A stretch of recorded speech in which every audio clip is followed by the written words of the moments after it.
Well, good day everyone, and welcome to another edition of the Weekend Wrap brought to you by CrowCast. Of course, not a very happy day on Thursday night, unfortunately, and lots to talk about, so we won't dilly-dally. I will invite my cohorts in. Firstly, big man, how you going, sir? Good, thanks, mate. Usually you say hello to Brownie first, but I'll take the first spot.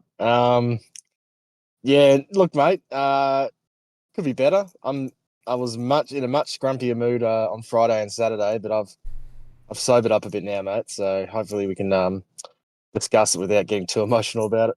Yeah, it took a little while. I was very flat on Saturday, I've got to say. Brownie, how you going? Yeah, good, thanks, mate. And yeah, like you, I was flat Friday and Saturday, but watched the replay again today, and I've sort of come to Flattened out terms with it. again. It is what it is. That's right. Look, got to say thank you to everyone who's joined us on Discord and on YouTube, of course. We appreciate everyone's support every week who join us live. We have great numbers listening to us live, so we really appreciate that.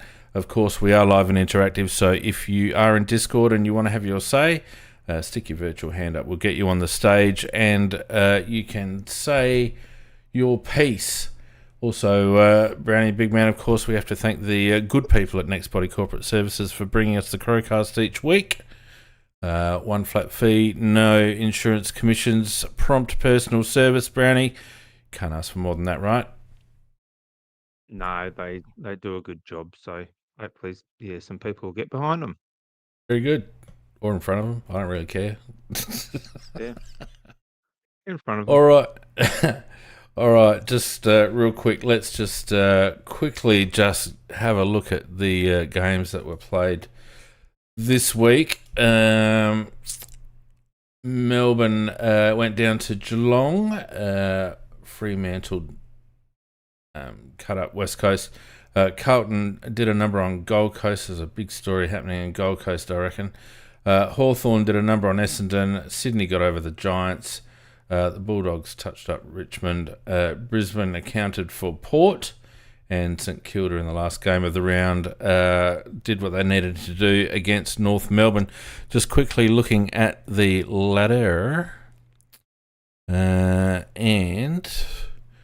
you'll find that Fremantle remain firmly entrenched in top spot, almost mathematically unbeatable now, 17 wins.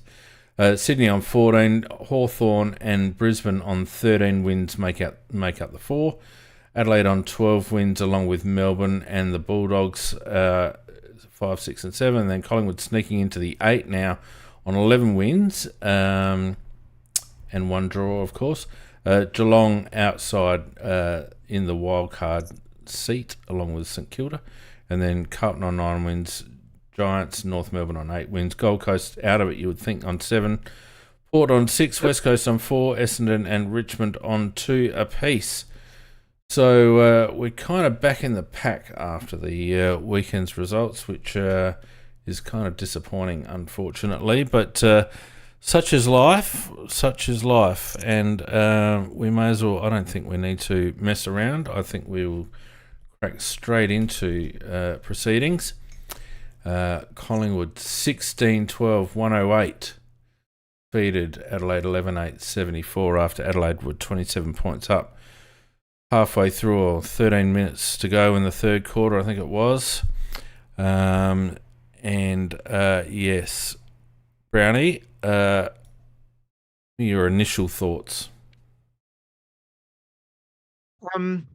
I suppose very disappointing, given halfway through that second quarter we were in complete control.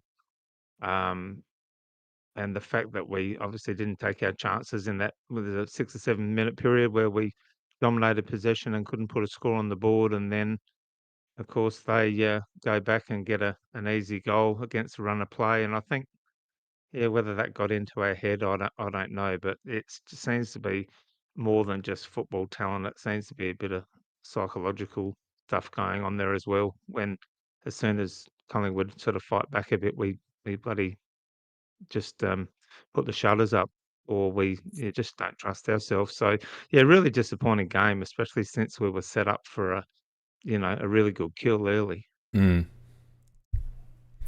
Big man, what do you think? Yeah, well said by Brownie. It in terms of the actual flow of the game, it reminded me quite a bit of the gather round game against Geelong last year, where we sort of had a real ascendancy, got out to a nice lead, and then in that game Geelong kicked a couple of goals late before half time to change, switch the momentum, and we just never got it back, and we ended up getting drilled down a fair bit by the end. This was worse than that game, admittedly, but yeah, just reminded me quite a bit. And it's not the first time we've puffed up a nice lead to Collingwood over the years, going all the way back to the 2000s. This is a bogey team for us, and it just seemed like that it got to us again. As Brownie said, on a psychological level, we had that game, and as soon as Collingwood kicked one or two, you could just see how quickly the mentality of the boys changed, and they went into their shells, and we just never got the game back in our terms, basically. So it's a really flattening result because it's the hope that kills you, I guess. We're going to that game. We expected I really wanted to win, and almost halfway through the game, it looked like it was going to be a really nice win, and then it turned out to be an absolute disaster. So yeah, pretty disappointing in the end. You blokes both mentioned mentality versus Collingwood. I would posit an alternative view that it's actually been a trend for the last few weeks. You have a look at the game against Sydney. We coughed up a good start, and it took a good last quarter for us to get over the line. Even the game against the Western Bulldogs after the bye, where we smoked them early, they wrestled back ascendancy during the course of that game. I think it's a bit of a trend. I don't actually think it's a Collingwood thing. I think the Collingwood thing contributes because they've obviously got the wood over us, and McRae lives rent-free in Matthew Nix's head. You could tell that from the selections, which we'll talk about in a minute. But I don't think it's isolated to Collingwood. I think this has actually been a trend over the last few weeks, Brownie. Yeah, possibly. I think the two aren't mutually exclusive. I think there's a bit of a trend, but I definite mental block there with Collingwood where they've just done it to us continually. And then last year we get that really small win in that at the end of the minor round, and we sort of get the monkey off their back, only for them to come back and smash us a couple of weeks later in the final. So I think there's definitely a thing there, but I do agree we're not good when we get it early in the game, not good at just continuing to push and being ruthless like the good sides are ruthless and they just keep going. But we don't seem to have that mental toughness to keep going. We always seem to have little dips where we let them back in, and then it's just a matter of whether we come again or we don't. And unfortunately, on the weekend, we didn't come again. Look, I'd agree with that. I think, big man, anyone who's played footy or any sport really, particularly a team sport, but any sport really, you can feel momentum shifts, and I think a measure of a team is how they respond to those momentum shifts. And there was clearly a shift in momentum in the second half of that second quarter, or the back end of that second quarter. And I think the players felt it. I also think the coaching staff felt it. But instead of doubling down on what we've been doing so successfully up to that point, we certainly went back into our shells, and we looked a little fatigued, and we looked a little bit tentative, and we stopped moving the ball aggressively, and we gave Collingwood a sniff. And any team, particularly a team that has the wood over you mentally, but any team, when they sense a little bit of weakness in the opposition, that's a real motivator. Yeah, look, I don't think we became overly conservative with ball in hand in that part of the game. What we did do is really make some key errors, and we didn't have the ability to defend those errors well. I'm thinking back to the Maley out in the full that led to a goal, the Peatling intercept out of centre square. I think that led to a goal. Miller had coughed up a handball intercept, led to that McStay goal. We just made these crucial errors, and unlike other weeks, we couldn't defend them. It seemed like Collingwood just kept cashing in late in that second quarter, and that was enough to turn the tide. And I guess that's the worry, isn't it? I mean, because against Sydney, we actually, as you said, we had a similar issue in that third quarter. We couldn't get the game in our terms, but then we were able to regroup through. Even late in that third, we sort of got the game back on our side a bit, and then our fourth quarter was excellent. Whereas this game, we just, for whatever, I'm going to say for whatever reason, that's a Nixism, but we just never really had the game ever again. There was maybe a patch here or there, but apart from that, it was all Collingwood. So that lack of fight, the boys were still, the contested ball, tackles, all that stuff suggests the boys were still trying hard, but we just, whether it was a class difference or a system breakdown, we just couldn't, we just could not get the ball, get the ball going in our way in any sort of flowing motion ever again. And we couldn't defend when they had the ball. We made them look like, even their oldest players, Pendle's sideball and stuff, we just made them look like, 10 years younger versions of themselves in that second half. Well, we did drop off in contested possession and ground ball, particularly in the second half.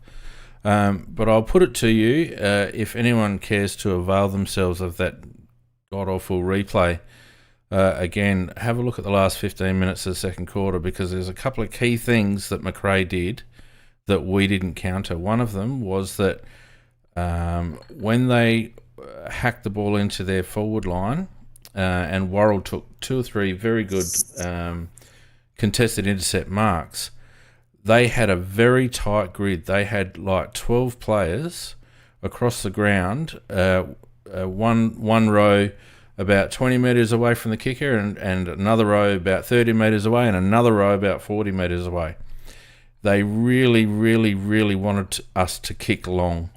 They cut off all our short passes, and you'll remember we ended up having to go wide a few times down to Daniel Curtin on the outer wing. We stopped those angled passes through the middle, which had been so successful in cutting through their zone.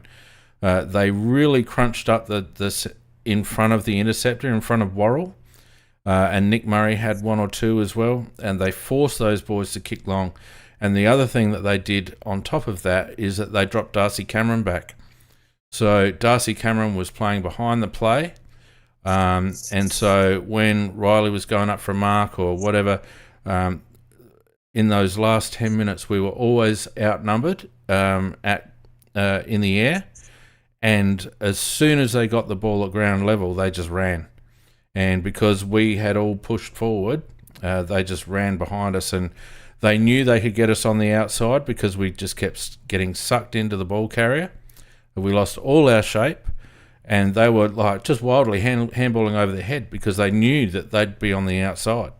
So a couple of key things that McRae did that Nix failed to counter.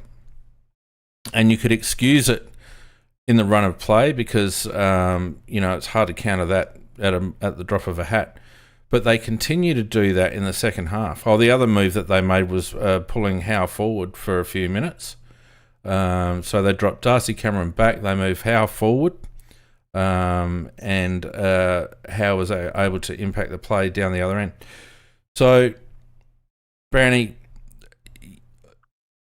it looked like we were fatiguing in the back end of that second quarter. McRae made a couple of really good changes to try and exploit that. But one of the reasons why we couldn't counter in any way, not only then but later on in the match, was we were too tall. We had one less rotation than we had against Sydney because we brought in Maley for Cook, and so we didn't have as many rotations with our ball carriers and our on the ground sort of midfield kind of players. And secondly, you would think under those circumstances, and I'm sorry, big man, but I'm going to jump on my bandwagon again. You would think under those circumstances that they would inject Rochelle into the midfield at some point, just A, to get him into the game, and B, to inject some fresh legs around the contest, and just didn't do it. And I just need someone to help me understand. Well, Well, yeah, I thought during the third quarter, probably we were crying out also, one, to push Rochelle to try and get him in the game, but also to push Isaac forward just to get a bit of a spark as well. Because a lot of the time when the ball came forward in the third quarter, we didn't have any crummers there. It just fell to the Collingwood players and they got it out without any real pressure. So I think, and some of that probably comes back to the fact that we were tall and we were a rotation short, because at the beginning of the game, the commentators were saying how our four tools was working and Collingwood couldn't counter it. And that might have been the case in the first quarter, it sort of paid off. But as the game went on and we started fatiguing, I think that really, really hurt us. The fact that we did seem to be fatiguing, and that probably there's a correlation between the makeup of our side and lack of rotations and the fact that we've had a 6-day break, and maybe it sort of hurt us a bit for sure. Well, I mean, if you're playing a high intensity pressure game, which is what our one wood is, and you remove your resources, to make it more taxing, then you got to expect a bit of fatigue. And the tall timber up forward was working fine until Collingwood started to draw even at ground ball and contested ball. And as soon as they started to win their share of 50-50 balls and loose ball contests in our forward 50, we were done at that point. We had nothing. We had blokes like Keys and A and B and that running around like bloody idiots doing nothing. And we had no counter to them running off our back half. The other thing is, if you have a note, and we'll go through some stats in a minute, but one of the trademarks of our wins in the last 2 or 3 weeks has been our forward 50 pressure and our ability to turn the ball over in our front half. And for some inexplicable reason, big man, we played this sit-back game against Collingwood in the second half where we just allowed them to run the ball up the ground. There was no frontal pressure on them coming out of our forward 50 at all. And as we'll see from the stats as we go through them, our forward 50 turnover was way down. Our scores from forward 50 turnover was way down from the previous week. And that's where we've been winning games. Yeah, practically half the tackles inside forward 50 than the Gold Coast game, and almost 2/3 less than the Sydney game. Yep. And it was a reasonably high pressure game too. So there's a fair amount of tackles going around, but they weren't inside our forward 50. And we knew straight away. I think we can all agree when we saw selection, we were puzzled, like really puzzled when we saw it. That was strange. And then of course, it just flowed on from there. But we never thought we didn't know going into that selection night that Cook was out. I think we all knew about Keane, of course, at that stage. But to replace Cook with another tall, and then not only that, okay, you say yourself, you're trying to justify it, right? And you say, well, Finbar is going to play as essentially the third of the talls. Ibis is going to just be a relief ruckman. That's basically it, unless we get an injury to a key forward. So Ibis is going to play low game time. But then we didn't even play Ibis in the ruck in the second half much. It was Maley that we're chucking in there, especially in the last quarter. Yeah. Now Maley, you can take a mark, but he can't ruck. He's terrible in the ruck. And Ibis wasn't going much better. So obviously they just said Ibis is playing so bad, we just don't even want him there anyway.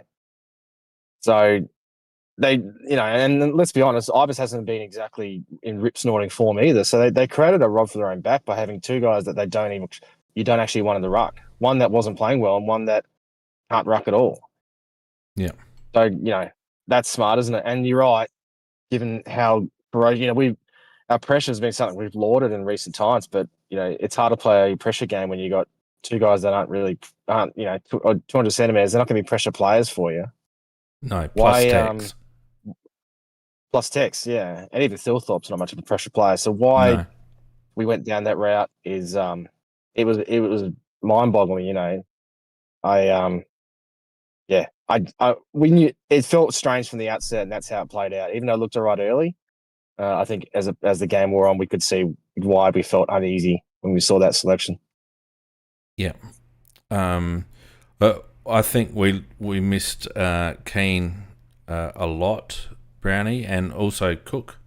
But not appreciating because we played a similar configuration against them at the MCG in round one, and we were playing a completely different game style at that point. We were playing that, pretty similar to what we tried to play on Thursday night after half time.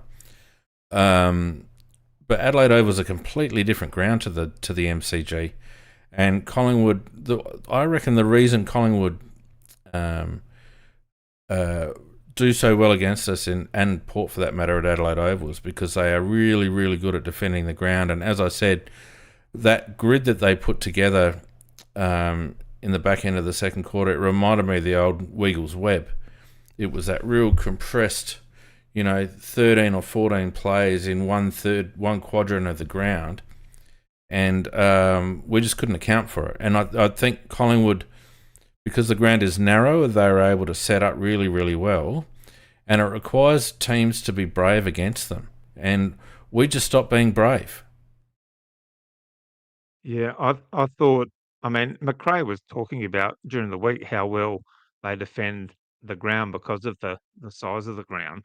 So we knew it was coming. It's not like it should be a surprise, but like you say, once they set up like that and make it difficult for us to, like for people like Laurel on the outlet, you've got two choices. You either, as you say, you take a risk and you try and go through the corridor and you try and spot up some targets, or you run the ball with proactive handball and break the lines with proactive handball. But if you look at the game, all of Collingwood's handball was pretty much proactive and breaking the lines and moving the ball forward.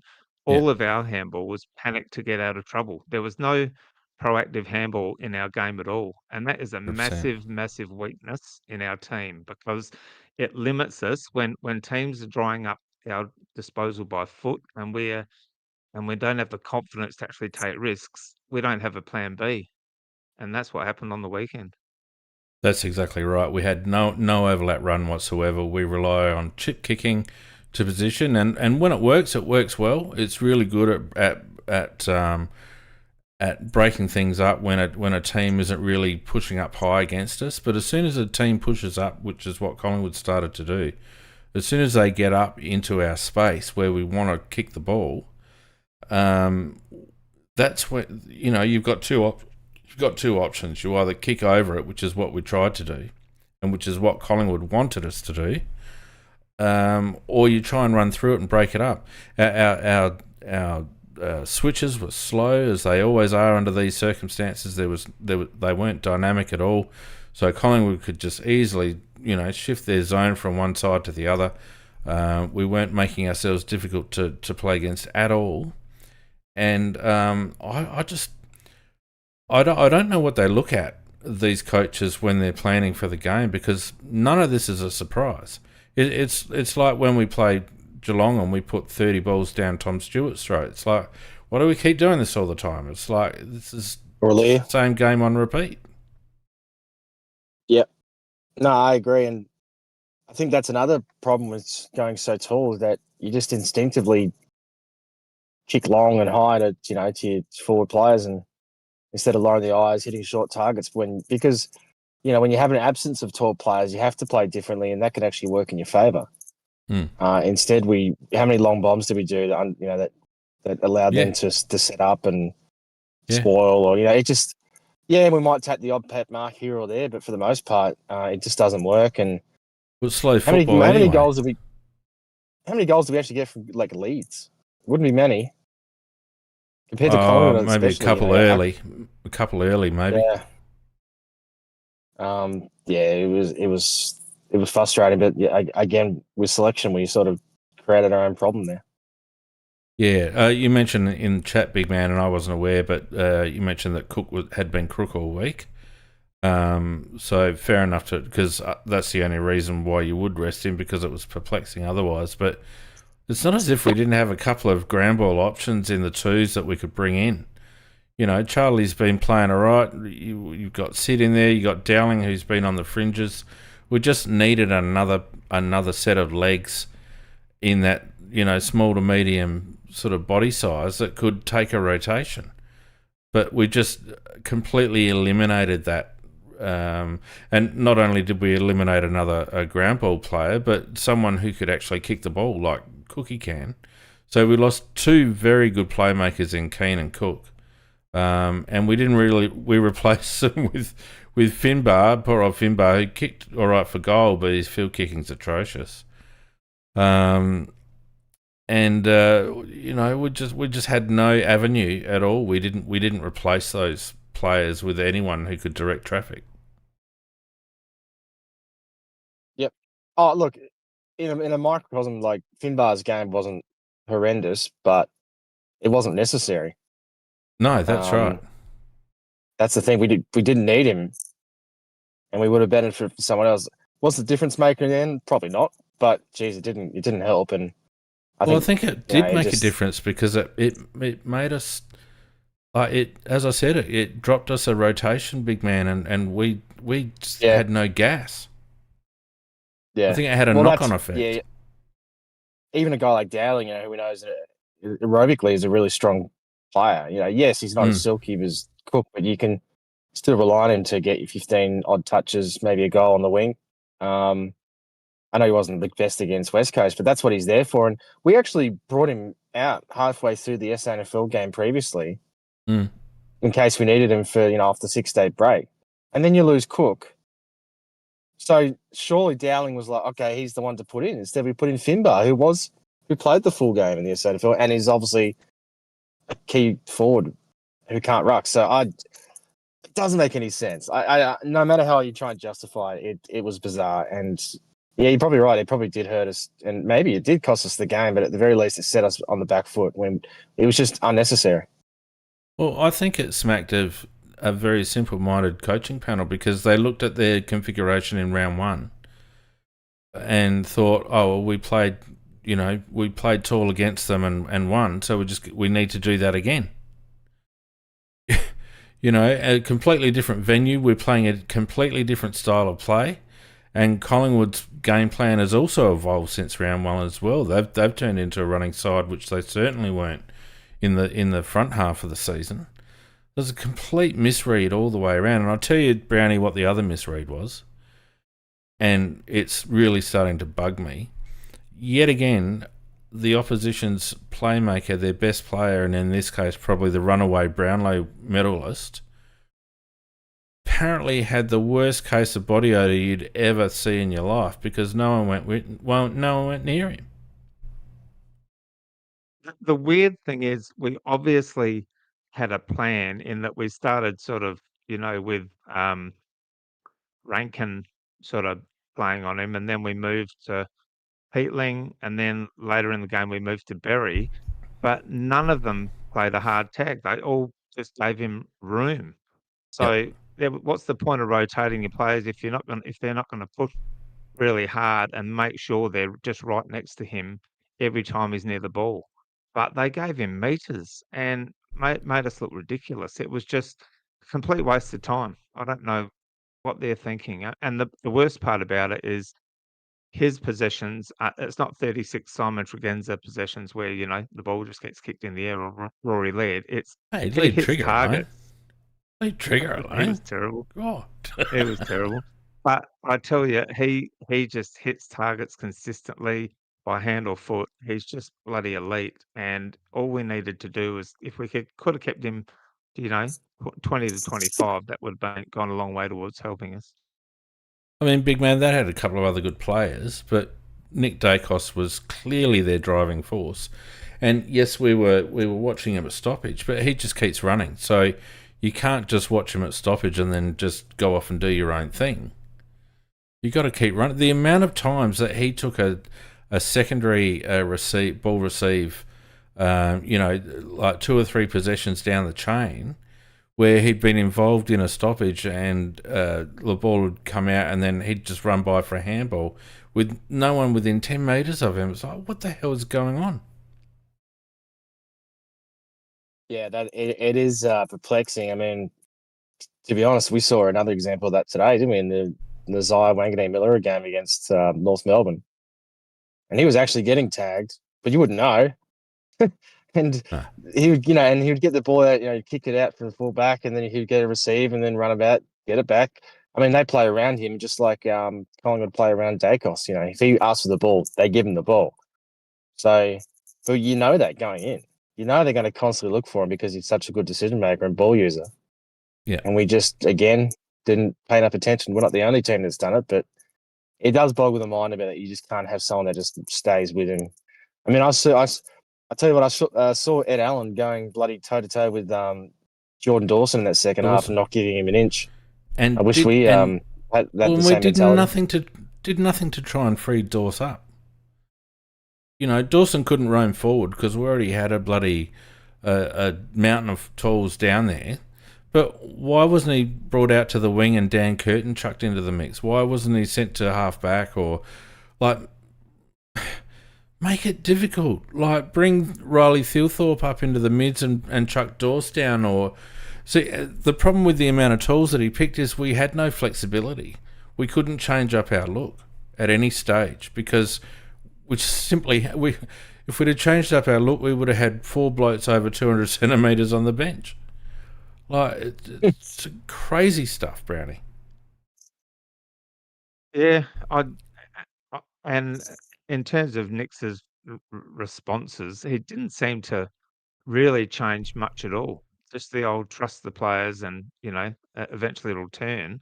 But he really didn't do much at all. Whereas McRae had a bad start, things didn't go to plan, but he was calculated with his changes.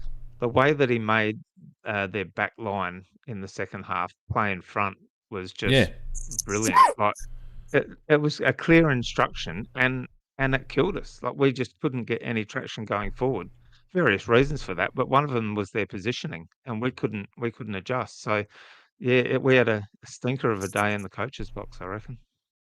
One thing that I would have done, and this is sort of left field, because we always talk about Curtin and Rochelle and Taylor and such. Why aren't they getting a gig in the midfield? And that's I agree. I would have, but with Dawson, that was the tightest tag he's got in a long time. It was clearly having an impact on the game because his first quarter and a bit was excellent. So I agree. I would have shifted him half back. Who I would have put Nankervis in the middle because he was actually. I said that to. So I was going to say, sorry to interrupt. I said the same thing to my son on Saturday, except I said Miller. But I like where you're going with it. Well, Miller, I could tell was struggling a bit. He just didn't have a normal zip and stuff because of that calf. But Curvis, I thought even that third quarter, I thought he was one of the few that was really matching Collingwood's intensity, and I would have put him in there. He's pretty good in tight with his hands. He's tough. Even from a defensive point of view, I think he would have been able to keep them honest. Just something like that, shake it up, and we just never do that. It's very rare you see a new name in the centre bounce rotation, and I think that's a real missing thing that Nick's clearly just doesn't even consider, or I just don't understand why we don't try and shake things up a little bit. Well, because if you shake up Gatorade bottles, they overflow. You can't shake up Gatorade. They're not. What's the word? Carbonated. Bubbles. What do you call them? Carbonated. They're not carbonated. Why are you going to mess up my analogy? Just let me have it. Well, it wasn't the best analogy. I got to admit, boss. We got to do better, mate. Here we go. Here we are. I'm going easy on you so far, big man. Look, if it was Ken Hinkley, with his bloody Coke Zeros, mate, then you might have had a better point. Well, what does Nick's have? Nick's drinks Pepsi, doesn't he? I don't know. Anyway. Just before we move on to the stats, I think we would be remiss not to briefly address the absolute media pile-on with regards to the 9 people who booed on Thursday night. Not only was it inflamed by the media all during the week, incited, I should say, by the media all during the week, led by Eddie Maguire. Everyone knew what was going to happen the moment they started on about it. Oh, don't boo. There's always going to be people then that go, well, stuff you, I'm going to boo, right? I mean, and then, immediately afterwards, basically paint the whole town as a bunch of homophobic bloody booers. It's ridiculous. There was, I mean, you two were at the game. What would it been any more than 1% of the crowd booed Brownie? Oh, at most, I reckon 5%, but it certainly wasn't the majority. And it can't be. It's nothing to do with being homophobic. They just don't like the prick for what he did, Yeah. the way that he bloody stitched Rankin up. Nothing homophobic about it. No, of course not. Of course not. No, it's And, it's not homophobic. It's victim blaming. That's what you. I think that's a. but it's just, yeah. it's I herd mean, look- mentality is what it is, big man. There's no malice towards the individual about it. It's a collective venting of frustration at what happened to Rankin, because it was probably, I would say, more about the injustice of Rankin serving such a long period of time after he got stitched up by Collingwood players who didn't give a fuck about what he said, right? That's what the issue was. But the second thing was that the media had it as the whole crowd booed. Well, hardly anyone booed. Hardly anyone. Yeah. If No, you say 5%, I- Brownie, that means the headline should have been 49,000 people at the Adelaide Oval on Thursday night chose not to boo. That's the headline. Correct. Not 1,000 people chose to boo. It's the rest of us that didn't. Yeah, and as the game went on, it got lesser and lesser. course it It did. started out strong, and then a few people do it because they're just jumping on the bandwagon, and then after a few possessions, they get sick of doing it and they stop. It was totally blown out of all proportion. It was nothing that you don't see at every other game. Like the Crows. There's still a tiny proportion of Crows supporters that boo Dangerfield because he left.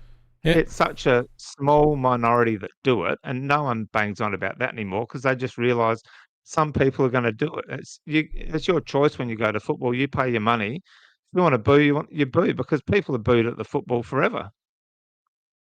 I mean, for goodness Yeah. sake, I've been to many venues, and the way the Victorian media paint Adelaide Oval, it's like it's some sort of Victoria Park from the 80s, coaches getting attacked and players being booed incessantly and all the rest of it.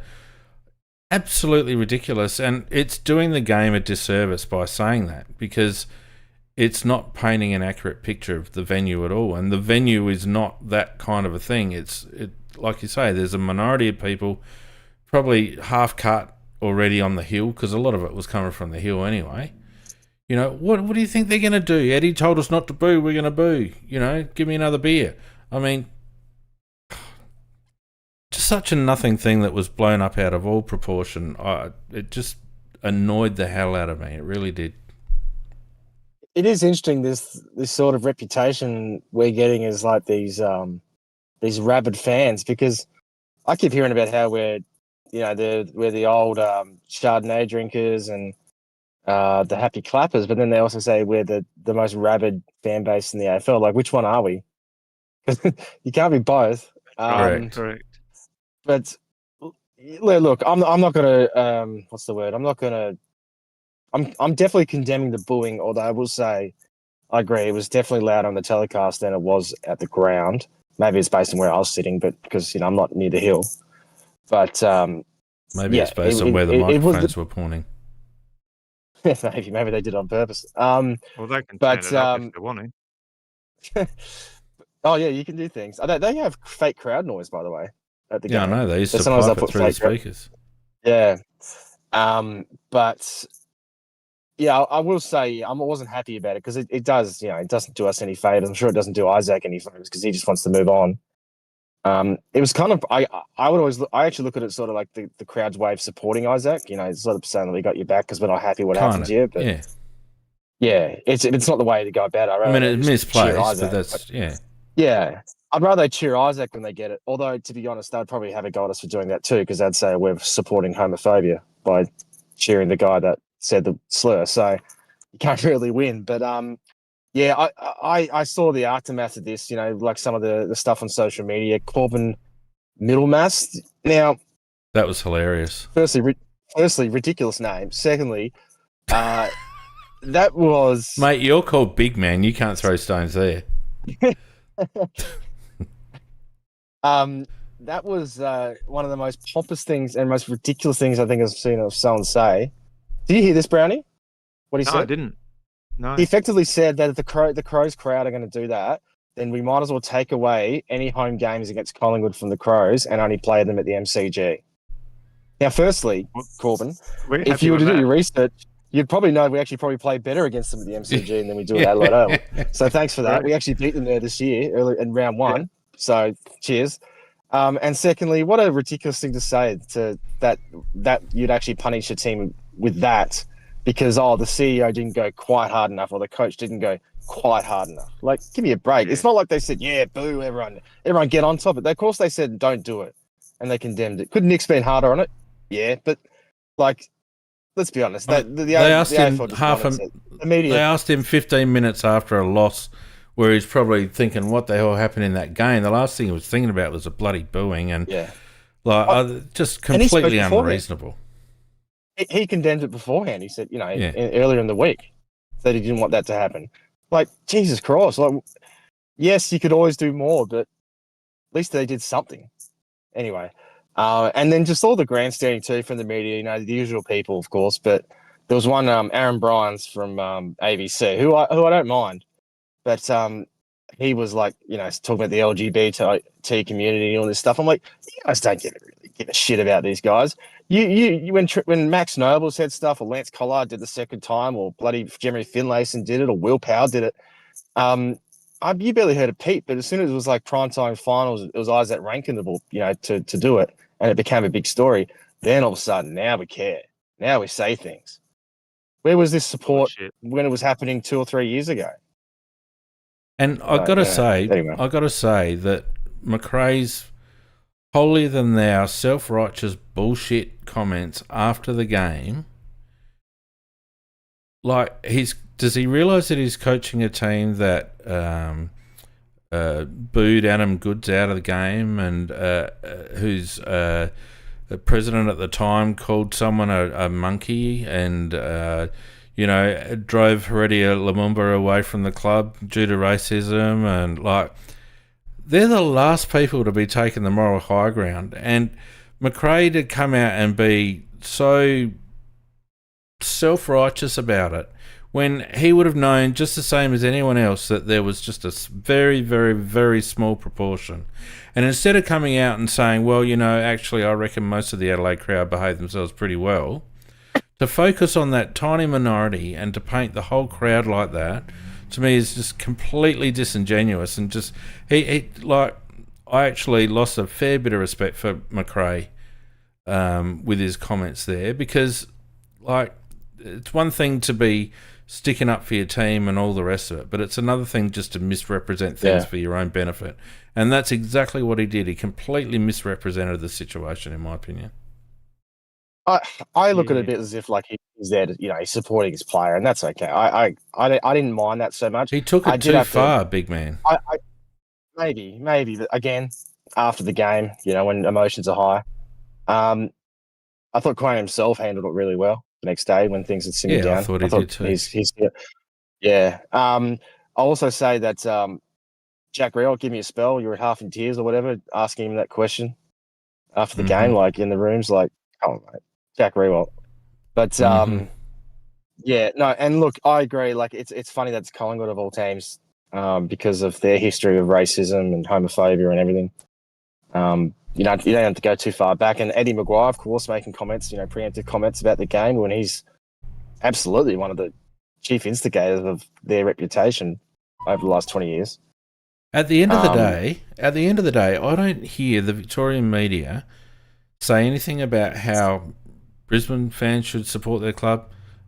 Gold Coast, GWS, Sydney, West Coast, Fremantle. You cannot tell me. I've heard booing and crap at all games at all those venues interstate. It's a targeted.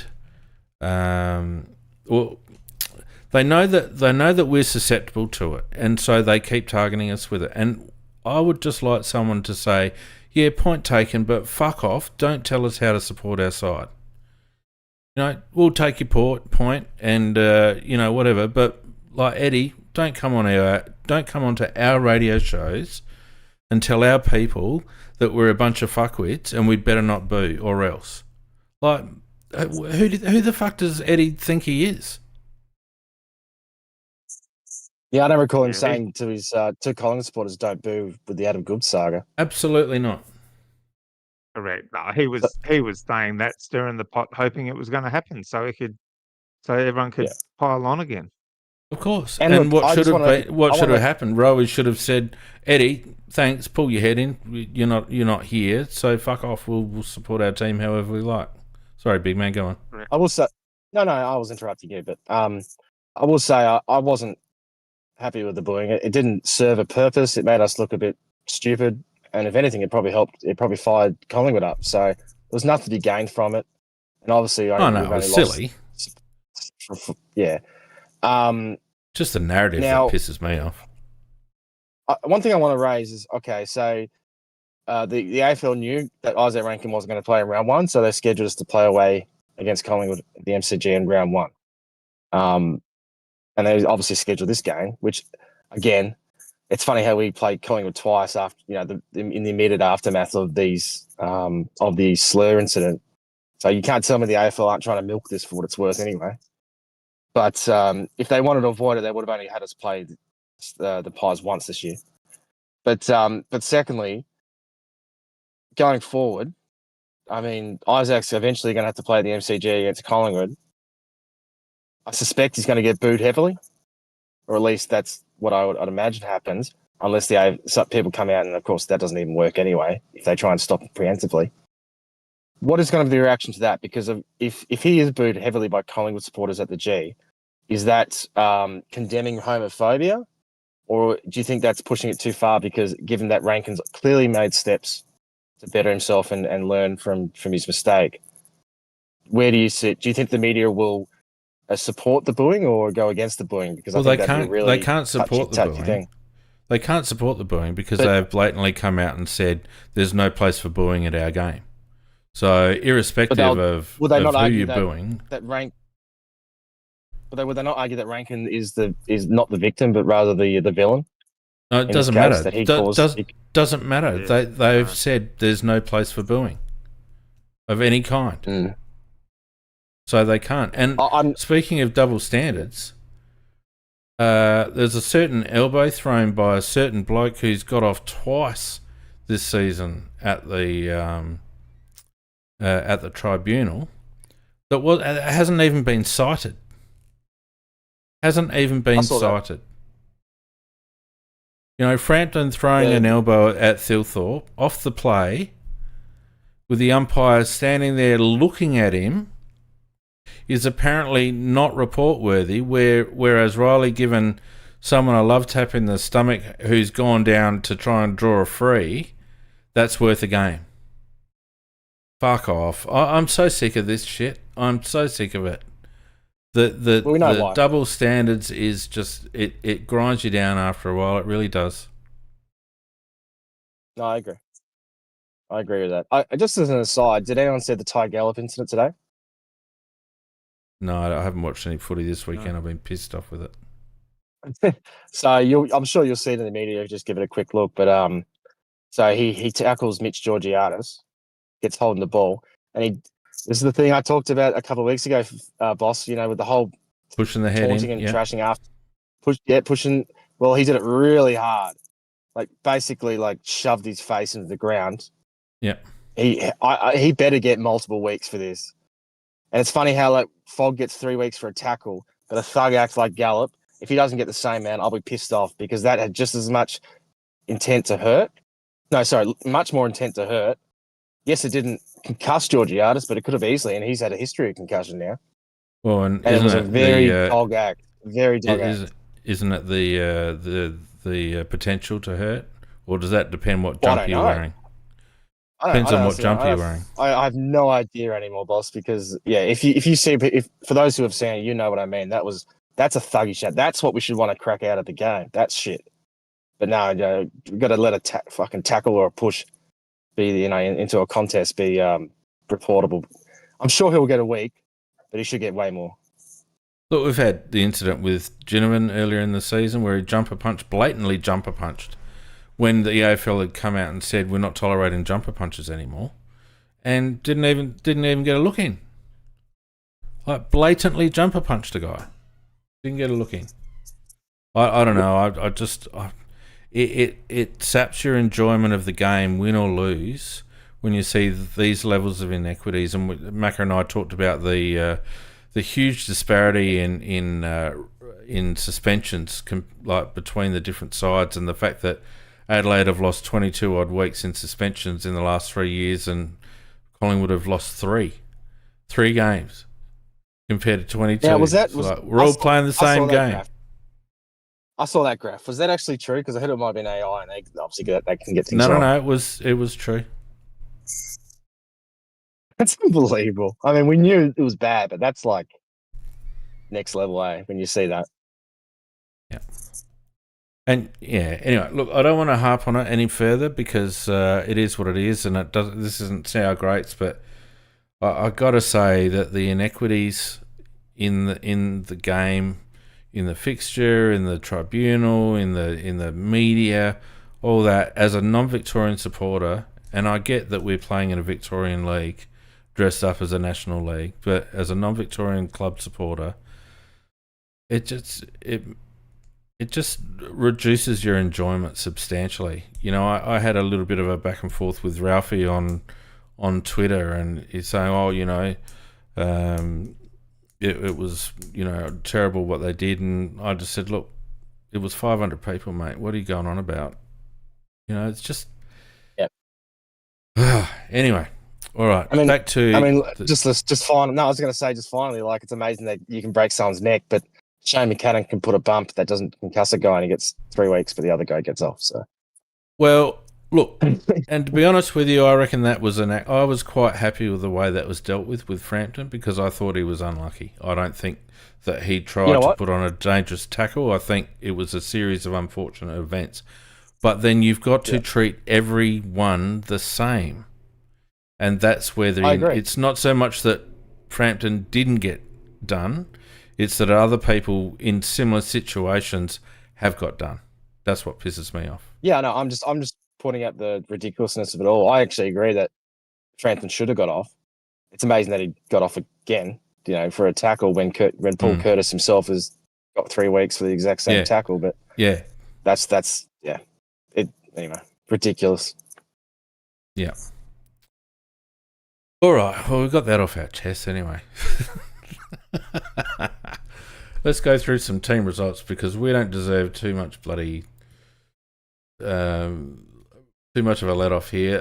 Disposals 387, Collingwood to 354. Kicks were even, 211 apiece. They handballed a lot more, surprise, 176 143. Inside 50 is relatively even, 49 to 47 their way. Disposal efficiency was fairly even. They were far more efficient inside 50, surprise, because we just started kicking to packs, and they were they picked out players. 67.3 efficiency inside 50. They had to us 48.9. Interestingly, free kicks 19 to 14 our way. I have a feeling I saw a stat where it was 15 to 8 or something at one stage. Not that I thought the umpiring was a huge impact, but we had the run of it early. 15-4, Munjit except said. for McAndrew. McAndrew kept getting free kicks against them. Just incessantly. Hit outs. So there was actually, sorry, I know it's one isolated incident, but there was actually, did anyone see that contest where the Collingwood defender got hit in the back by his own teammate, and they called it a free against Tex? Yes, I did. What the hell happened there? Yeah, I did see that. I know, it's only one. It doesn't matter, but I just thought that was funny. Yeah. A lot of people saying that we got towed up in the ruck. The hit-outs were 43 to 47 their way. Hit-outs to advantage was pretty even, 15 to 16. Hit-outs to first possession was also pretty even, both in the low 50s. So I don't know whether it had that much of an impact. I think Lockie McAndrew struggled. Darcy Cameron, I thought, played well. But I don't think it was like they're saying that McAndrew got towed up. I didn't see it that way. Brownie, did you? No, it's a bit like the week before they said that he got comprehensively beaten. I didn't think he did.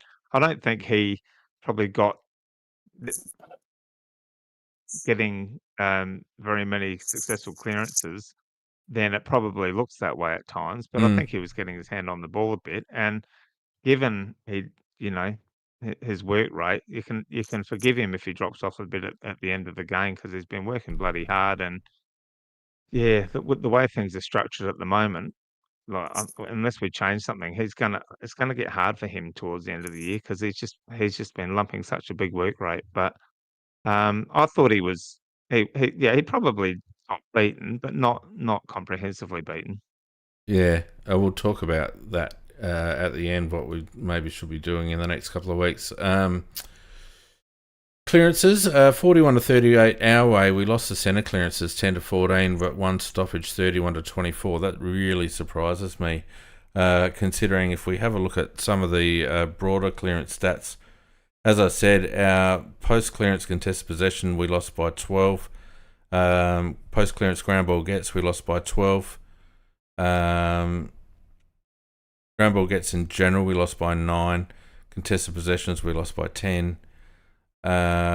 Clearances whilst we won, as I said, first possession post clearance we actually won, but first possession in general after hitouts we lost. So I think it was just their ability to get clean ball on the outside. It just seemed to me that the more fatigued we got, the more we were getting players drawn to the contest. And like I said, they were quite happy just to flick the ball out. Half the time they weren't even looking because they knew that they would have the outside player. They were positioning themselves that way. And to be frank, Collingwood have played against us that way since Nathan Buckley was coaching them. They always allow us to seagull into the ball and then they get us on the outside. Always. That's been a stock standard Collingwood tradition to get us on the outside. I don't know whether it's just I don't know. It's a lack of concentration on our behalf, in my opinion. Anyway. As I said, contested possessions we lost by 10, 140 to 150. Uncontested was fairly even. Turnovers 70 to 64, not huge, but certainly given how many times we intercepted the ball in the first half, not knowing the second half numbers, I would suggest that number evened up substantially in the second half. Marks 92 to 80, as you'd expect, because we had a bloody rainforest up there. Marks inside 50, 12 to 11. So despite having a rainforest up there, we didn't really get any aerial ascendency. Contested marks in general, we lost 13 to 17. Tackles were even, 68 to 67. Tackles inside 50, 8 to 9. Now, I think from memory, correct me if I'm wrong, big man, I think last week we had like 16 or 18 No, I think it was tackles the 20s. inside 50. Maybe, 21, yeah. I think. Could have 21 to been. 5, was it? I think. Could have been. It was a huge difference. So just a few other stats. Our transition from defensive to forward 50, only 11.8% of the time. Interestingly, Collingwood only 8% of the time as well, because I think if we were to look at their scoring origins, they scored 8 goals, 5 from turnover, which is exactly what we've been doing the last few weeks. Our score sources, let's have a look, 6-3 from stoppage and 5-5 from turnover. Their sources, 2 goals from kick-ins, which is unforgivable, 6-7 from stoppages and 8-5 from turnover. Most of their score origins came from the forward half, so they were doing exactly what we've been doing over the last few weeks and getting that front half repeat entry. Only 1 goal, 4 from centre bounce. Most of our stuff it was pretty even between defensive and forward half, a little bit from centre bounce as well. So we certainly played differently than what we have been playing in the last month, and I think that was partly by design, partly by selection, and partly because that's the way Collingwood allowed us to play, Brownie. Yeah, well, we sort of played differently in the first quarter and a half, and then they changed things up, and we didn't respond. But one thing I noticed at the ground, I think from third quarter and fourth quarter in particular was their ability when they did turn it over to spread really quickly and just give options. And that's why they're able to get those chain of handballs going, because they just worked so hard. Whereas when we turned it over, we didn't have options. We just weren't working hard enough, and there weren't enough options there. So all we could Yeah. do was hold the ball up and try and wait. And that's like when Neil Bullen got bloody caught holding the ball after he had it for about a minute and a half. Um, Part of that was because there was no one there that was free, but that's when there should have been people flooding past for the handball. There should have been options, and we just weren't working hard enough. And I think that might be a part of that. Might be that the lack of rotations maybe got to us in the second half. At times, we lose concentration, and we don't work as hard as we should be. And by the time we realised, well, I don't think we really got our work rate up in that second half at all to an acceptable level. And as a result, I don't think we scored 2 consecutive goals after the second quarter, as far as I'm aware. We'd get the occasional goal and you'd think, "Oh, maybe we're gonna make a run," and then we'll get the next one. Malthouse came out on the weekend and said that we've got soft players, big man. A lot of people took that as being physically soft. I took that more as being mentally soft, and it goes back to what I was saying before, that when you feel that momentum shift, you've got to dig in and ride it out. You can't just cave. And I feel like our players, particularly against certain teams, like I said at the top of the show, they fear that momentum shift, and they really go into their shells. But to me, you could probably excuse a little bit of that at the end of the second quarter when they were a bit fatigued, and a couple of boys have got a knock. I think Peatling got a knock and Miller got a knock, and we're probably just running out of gas. But Matthew Nicks had the halftime break to get them to regroup and to say, "Come on, boys, you got to keep running. You got to keep moving the ball aggressively." But he didn't. He either didn't, or we couldn't, or he did and we couldn't. Either way, it's on him and the coaching staff, because the way we set up and the way he almost set us up to fail. And I think that fear and negativity that it's permeated throughout the playing group because of the way our coaches coach the game. Do you think there's any validity in that? Yeah, whether that's from a structural or like game plan way, or maybe just his demeanor, maybe the energy he provides the group. Yeah. I was watching Craig McRae, and there was sort of a sense of calmness about McRae out there, even when they were getting flogged, in that second quarter. And you could tell that he still thought he had a lot of belief in that. And that's sort of been, I think that's permeated through Collingwood for a number of years, basically since McRae took over, is that they never think they're out of it. And we might be the opposite in some ways. We always feel like we never got it sewn up. We never fully believe we're going to win.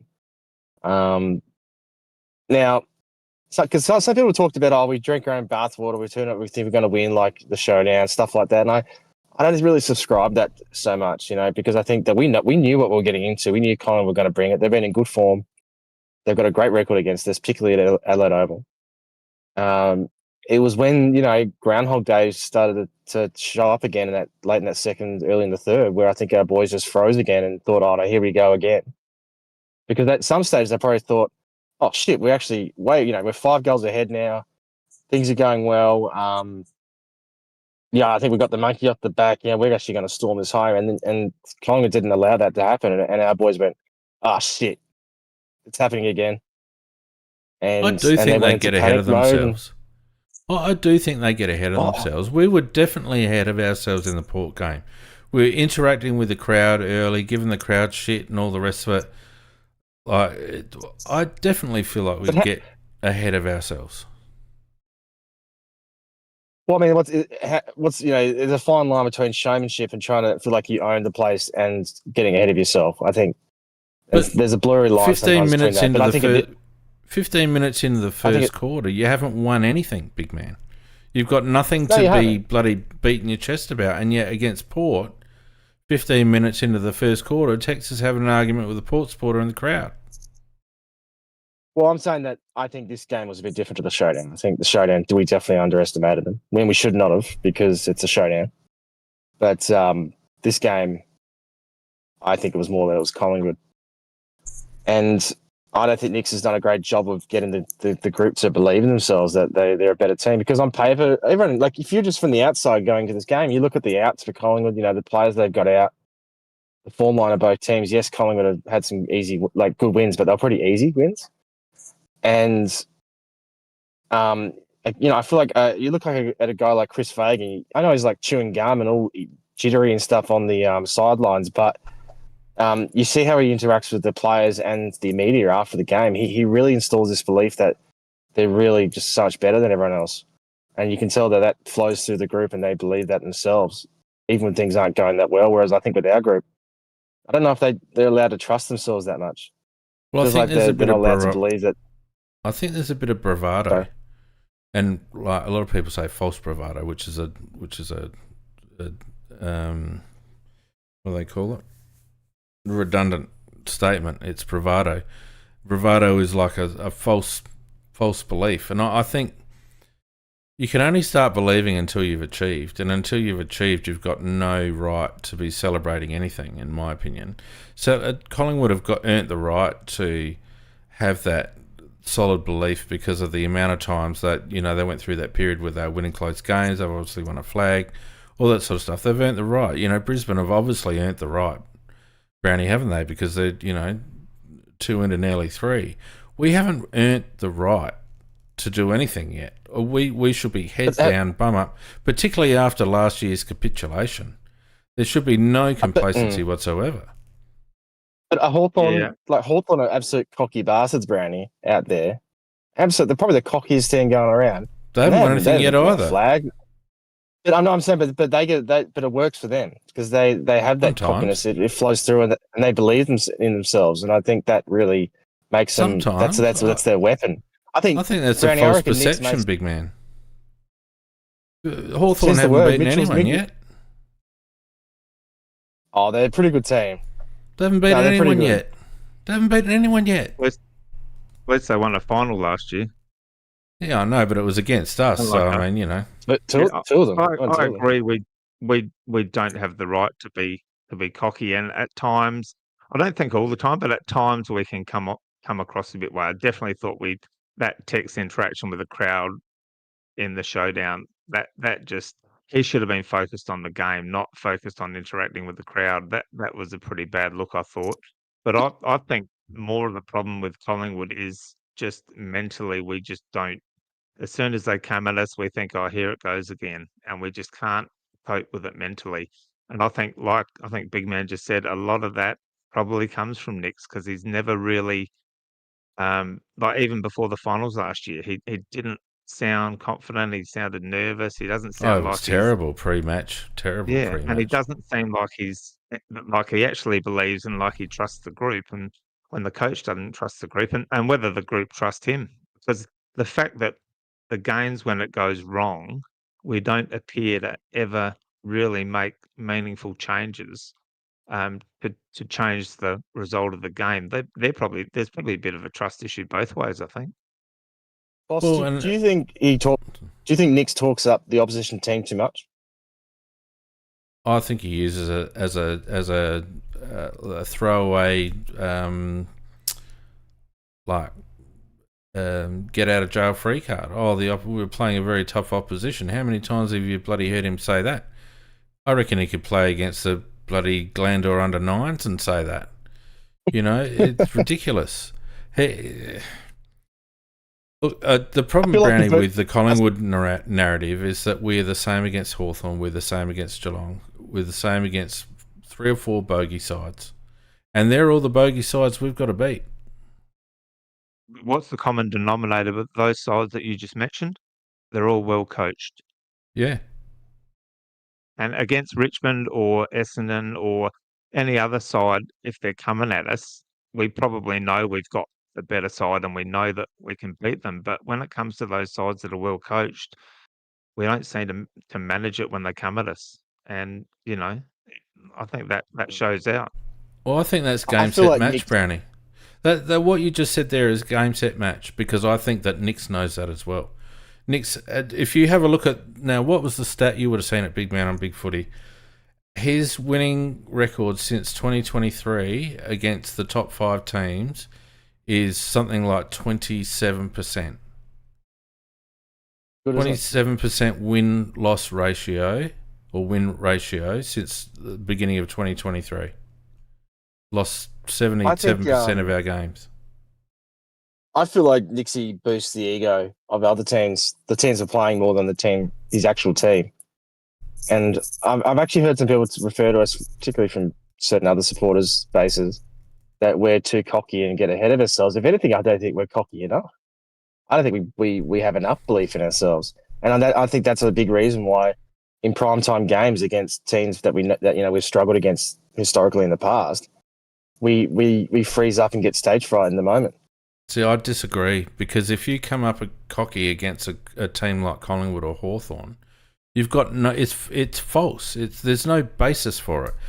What you've got to do against a team like that is ignore their arrogance and plough through it. And once you've earned the right to have that self-confidence, absolutely you can strut around. There's no basis, and so it falls flat. This bravado just falls flat because it's got no foundation.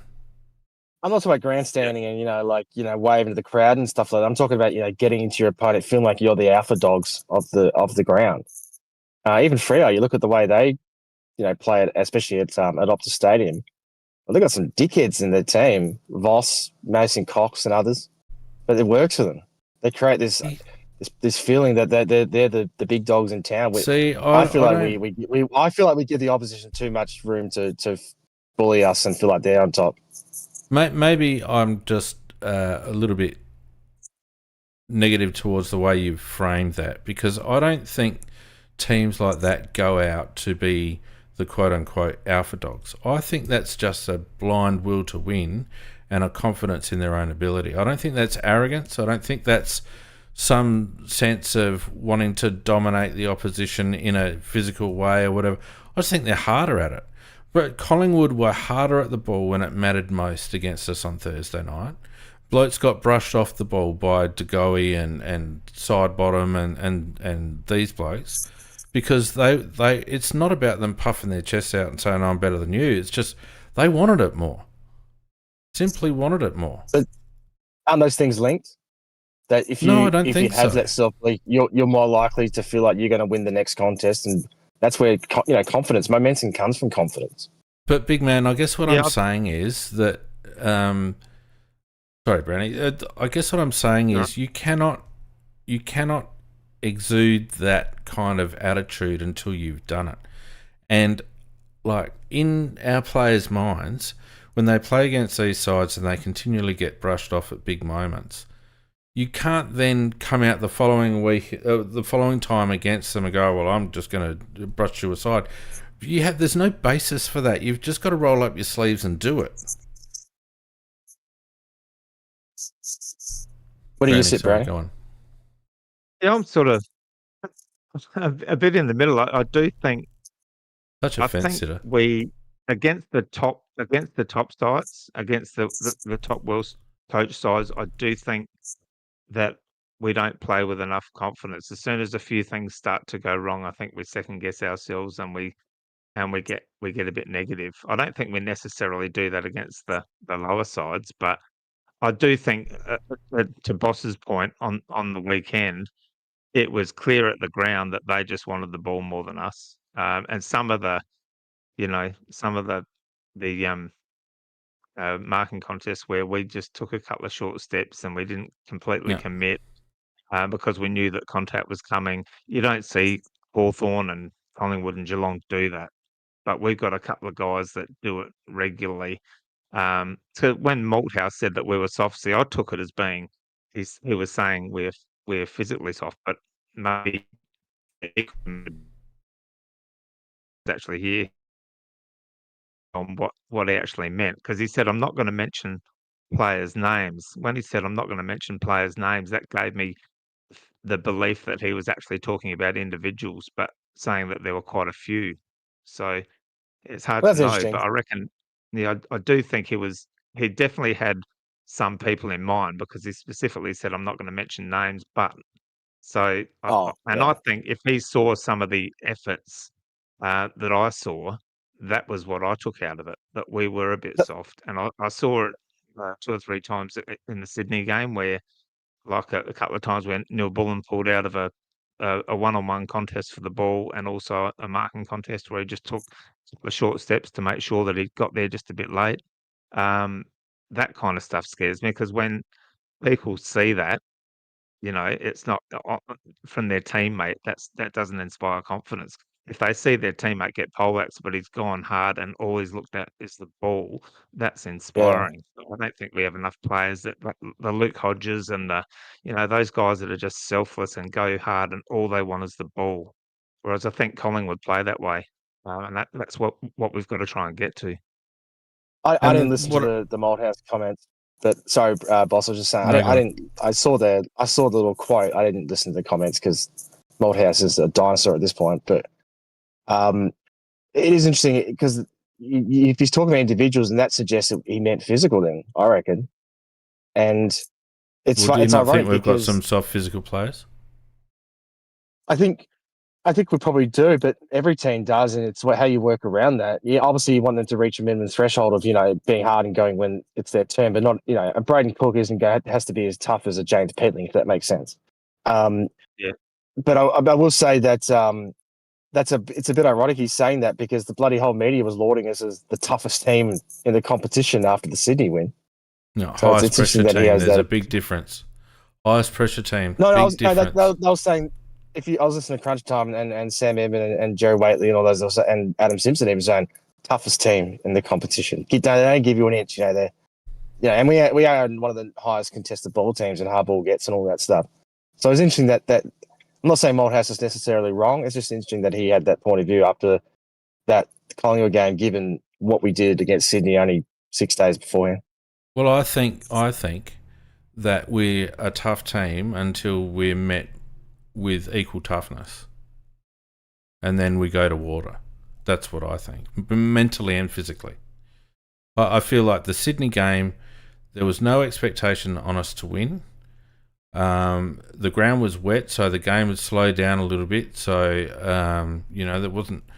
it wasn't a taxing, like, high intensity sort of like running game. So the game kind of came to us a little bit.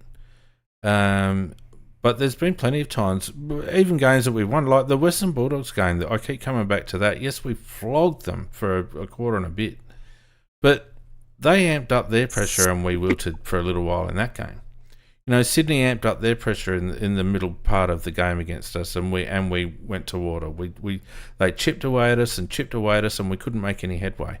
And it took a couple of individual efforts to get our momentum going again, for us to be able to get over the line. And that, Geordie Dawson, a couple of tough efforts at the ball and all the rest of us to get us up and running again. But I'm like you, Brownie. I see, like, there are key players, I think, that in key moments lack aggression. But I honestly think it's more about that mental toughness. It's that feeling the momentum and going, no, we're not going to let this one slip, and digging in for the next 50-50 ball. And because you can shift momentum back the other way, and it just takes effort. And I feel like when we feel momentum shift, particularly against good sides, we turtle up. We go into our shells. We turtle up instead of meeting it head on. And that's probably the toughness that I think we lack.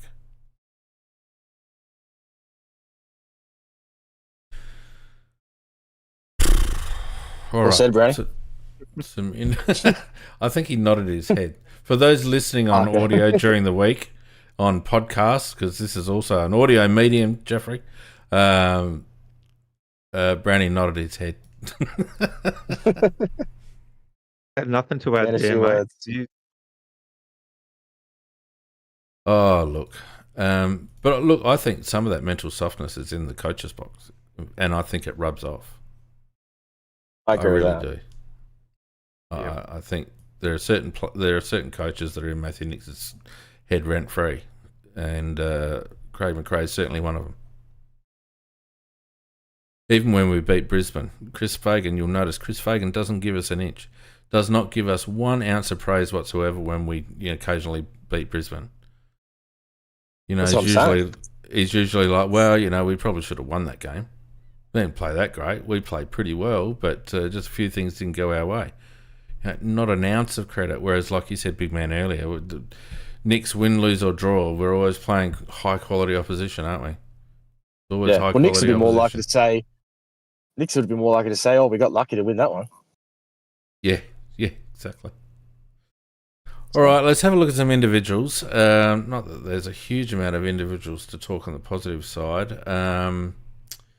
If we're just looking at it from a pure disposal perspective, Sam Berry had 30 disposals, 15 and 15, 5 marks, 6 tackles, 10 clearances, but only 160 metres gained. But strangely, only 64% time on ground, and that's been the case for a few weeks on Berry. Why is that? That's really unusual, especially given the day cost factor. You think that he would have been used a lot more, and we would have had all of our midfielders, rotating through a lot more. But one thing I'll say about Berry's game, he may not have got a lot of meters gained, but I thought he was consistently the cleanest by hand and by foot all night, Yeah. and just one grabbing the ball every time. That was probably the best game I've seen him play when things haven't been going well. Like, he's gone missing a couple of times in big games. I thought his effort was really consistent throughout the game. I thought he was probably our best user and our cleanest at picking the ball up one grab and actually finding a target. And he had a pretty good balance between kick and handball. But a lot of his handballs were quite to people that were actually in the open, not handballing to someone that was hot and putting him under pressure. So he was a bit more constructive. Well, to that point, Brownie, and I meant to mention it earlier, for the second week in a row, we're negative on handball metres gained. Yeah. Unbelievable. So we're good at that. I mean, look, we are a kicking team, and that's cool. That's fine. But it just suggests to me that, like you said earlier, Brownie, the only time we use handball is to get ourselves out of trouble, and usually it's a hot potato situation. Sam also had 17 contested possessions, and I thought he was really hard and tough over the ball. He's certainly not a player that Malthouse would have been referring to, I wouldn't have thought. Most clearances on the ground. Yep. Any player by 10, like he absolutely did his bit. I can't have a go at him for his game. There was one moment where he had the ball where he just outside, I think about 60, 70 metres out, and Ben Keys was leading towards him in a beautiful lane, and he decided to go long instead. That was probably the only time where I was actually annoyed him. I thought he did absolutely did his part. Who wants to kick the Ben Keys? Well, even Ben Keys would have marked this one if he just lays it in. He might have marked it, but he wouldn't have done anything with it. He probably would have run around, done a bloody pirouette and kicked it into the bloody grandstand. Don't. That was, I'll tell you what, it's never a good night when we see stuff like that happen. That reminded me of Rob. That reminded me of Rob's kick off the thigh last year. Yeah. That moment. I mean, that and Maley's out on the full. That was amateur. Yeah. That was amateur. I mean, look, there's mistakes, but there's really bad ones, and that stuff you don't see that from the good teams. That sort of stuff. Nope. It really drags us down. Not that bad. Yeah. Ranks had another good game, I thought. 25 posies, 13 and 12. Had 6 marks, 5 tackles, 6 clearances, 253 metres gained, and 84% time on ground. So they're obviously not worried about his hamstrings. He also, where are you, Isaac? He had 3 inside 50s, 4 score involvements, 7 intercept possession. 14 contested possessions. So I feel like Rankin. I said this last week, and I don't think he did himself any harm. Is developing nicely into a much more rounded midfielder. Yeah, absolutely. And I thought his defensive action. I think we said it last week. His defensive action has improved immensely. His ability to he's getting in and under. He's tackling pretty well, and he used the ball a bit like Berry. I thought he used the ball predominantly pretty well, and he didn't put people under pressure. A couple of kicks around the corner when he had no option, but I thought overall, yeah, he's just building nicely. I'm surprised he had that many minutes though, because I suppose in the first quarter he was pretty much running with Dacos, well, within 15 metres of Dacos for the whole quarter. So he probably put in a pretty big first quarter.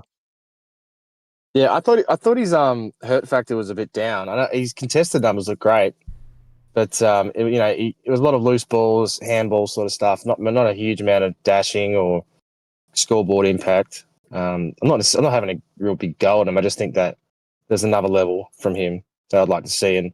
But I'll give him credit that like in a game where it could have been a game where he maybe went into his shell and the occasion got to him because of what happened last time. I thought he handled himself pretty well on the night. Miller had 24 disposals, 19 and 5, had 530 metres game. I felt like he was okay, but panicked a couple of times and certainly was a bit hobbled. I think they said he had a caught calf, big man. Yeah, so apparently it's a soleus injury, and I've had this. It's your lower calf, and it's something that can be managed through like a lot of work done on it and stuff. It's not like unless you absolutely tear it. It's not something you have to like miss weeks for. I still think it might be in his best interest to have a rest for a week. I know we can't afford to lose him right now. We're not, given how important he is, but you could tell like he had a strap from the start, and he just didn't quite have that sharp movement and willingness to run with the ball as much, because you could tell he just lacked a bit of confidence in his legs. And if we want him to be at his best come, hopefully finals time, I think it's in our best interest to at least give him a week off to see how he goes about it. I think Laird had the same injury earlier in the year. So, and I think we managed him for a week. I might be wrong. Until he tore But it completely. it's not something that... Well, he didn't, did he? He did. Oh, no, he's done the ankle. That's different. Right. Yeah. But, it's sort of one... It's like a bit like tendonitis. You just got to sort of manage it and stuff. But you could tell it hampered his performance. He wasn't bad, but he just wasn't quite as dynamic as usual. Danny Curtin, 16 and 7, had 8 marks, 2 tackles, 438 metres gained, 86% time on ground. He had 3 score involvements, 4 intercept possessions, 5 contested possessions.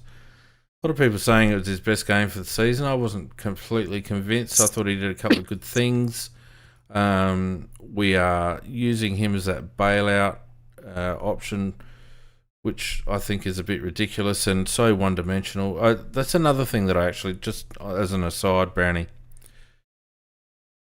why is it that we are one of the few teams in the competition that when we have a points get kicked against us, we don't recognise that as an opportunity to maintain possession of the ball? We just kick the ball out long and to the right to a contested situation when we've got the opportunity to maintain possession of the ball and get some field position. We just immediately give it back. The Crows have been doing this for years, and I thought we'd stop doing it, but we started doing it again against Collingwood on Thursday night, and it was just driving me crazy. Can we just not run the ball up? Yeah, and even at kick out, we weren't even looking for options. Yeah, we weren't looking for options, but I do think, again, that was also a lot of players weren't working hard enough to provide options either. A few times Dan Curtin took it like in the back pocket, an easy, like a 15-metre chip, but then he blasted it down the line and to no effect. I thought his game was predominantly, most of his kicks were non-effective, especially that one 25 metres out in the second real quarter. Momentum killer, that one.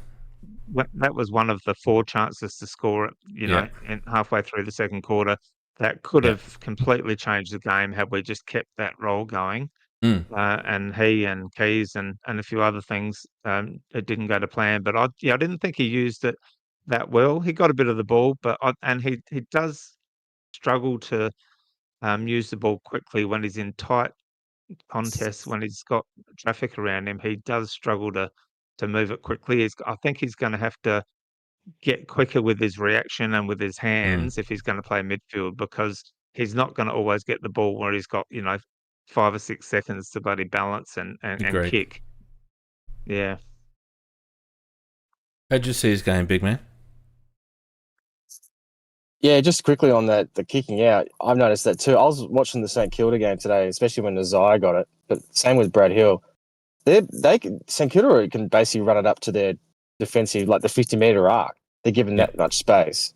Yeah. Yes, whereas we can never do that. It's crazy just how different teams set up. I don't like our kick-outs much at all, to be honest. No, But it's been terrible for ages. yeah. Long to the right, boss. Long to the right. The Brodie Smith tactic. Just get territory and see where you go from there. But yeah, I was back Dan. I know I thought his second quarter in particular was really strong. And it was good to see him get involved. There's still obviously more levels for him to go to. I love seeing him break that tackle on the wing. That was pretty awesome. He's so bloody strong. And yeah, you see the times where he has that ability to just burst forward, and we're just seeing little glimpses instead of the full package at the moment. I agree with Brownie about his midfield craft. That's something I've never noticed at training, pre-season training with he's just a bit slow off the mark, and he can just be a bit, just a bit flat-footed.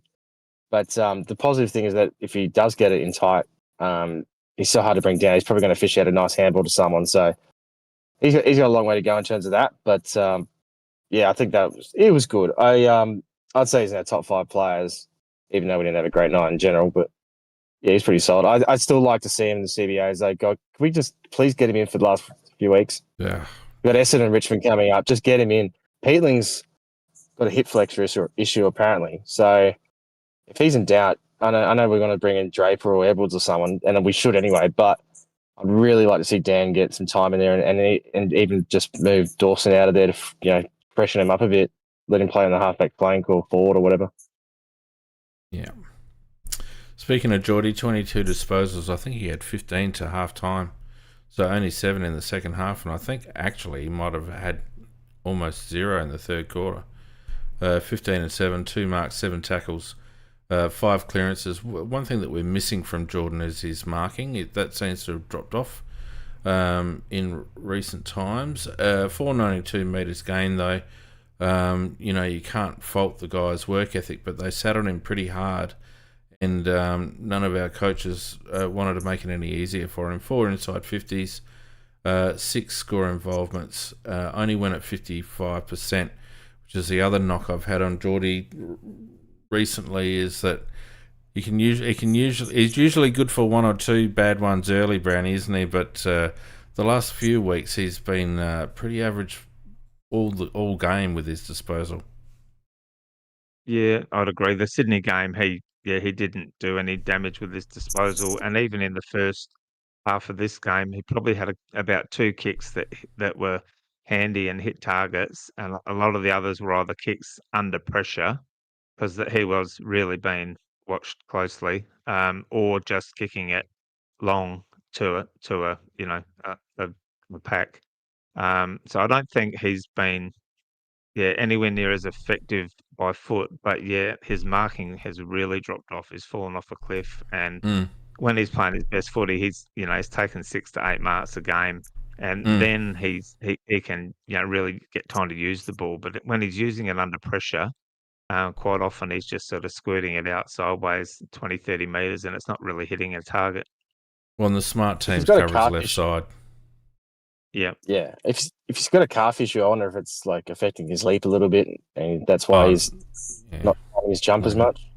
I mean, he was running under the ball a bit against Sydney. Oh yeah, big time. He had a couple of nice bursts of pace against the Pies, but he still didn't look exactly like he did, a month or 2 ago. Had a big year, the poor bugger. I'm very loath to criticise him at all, because he's had a massive year, and he's carried us on his back a few times when he had no right to be able to do that. So, Other blokes have got to be stepping up. And again, the coaching staff have got to give other blokes the opportunity to step up and give Geordie a bit of a chop out. And that's why I would have loved to have seen him. Like, I really liked your suggestion, big man, of dropping him across half back, and whether it was Nank or someone else having a run through the guts. We just needed to try and help him out, free him up, make the most of him. We got a lot of money We had a lot of money invested in players on Friday night, Brownie, that didn't have a big impact on the game. You talk about Geordie Dawson, Riley Thilthorpe. Josh Shelley had 7 touches for the night, and I don't think it was through lack of effort with Josh. I just think he couldn't get it. Like, the ball wasn't down there much; it was bouncing out. He laid some really nice tackles when it was his turn to go, but he just needed the opportunity to get in, to be brought into the game, in my opinion.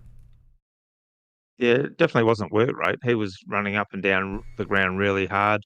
As you say, I think he had at least four tackles.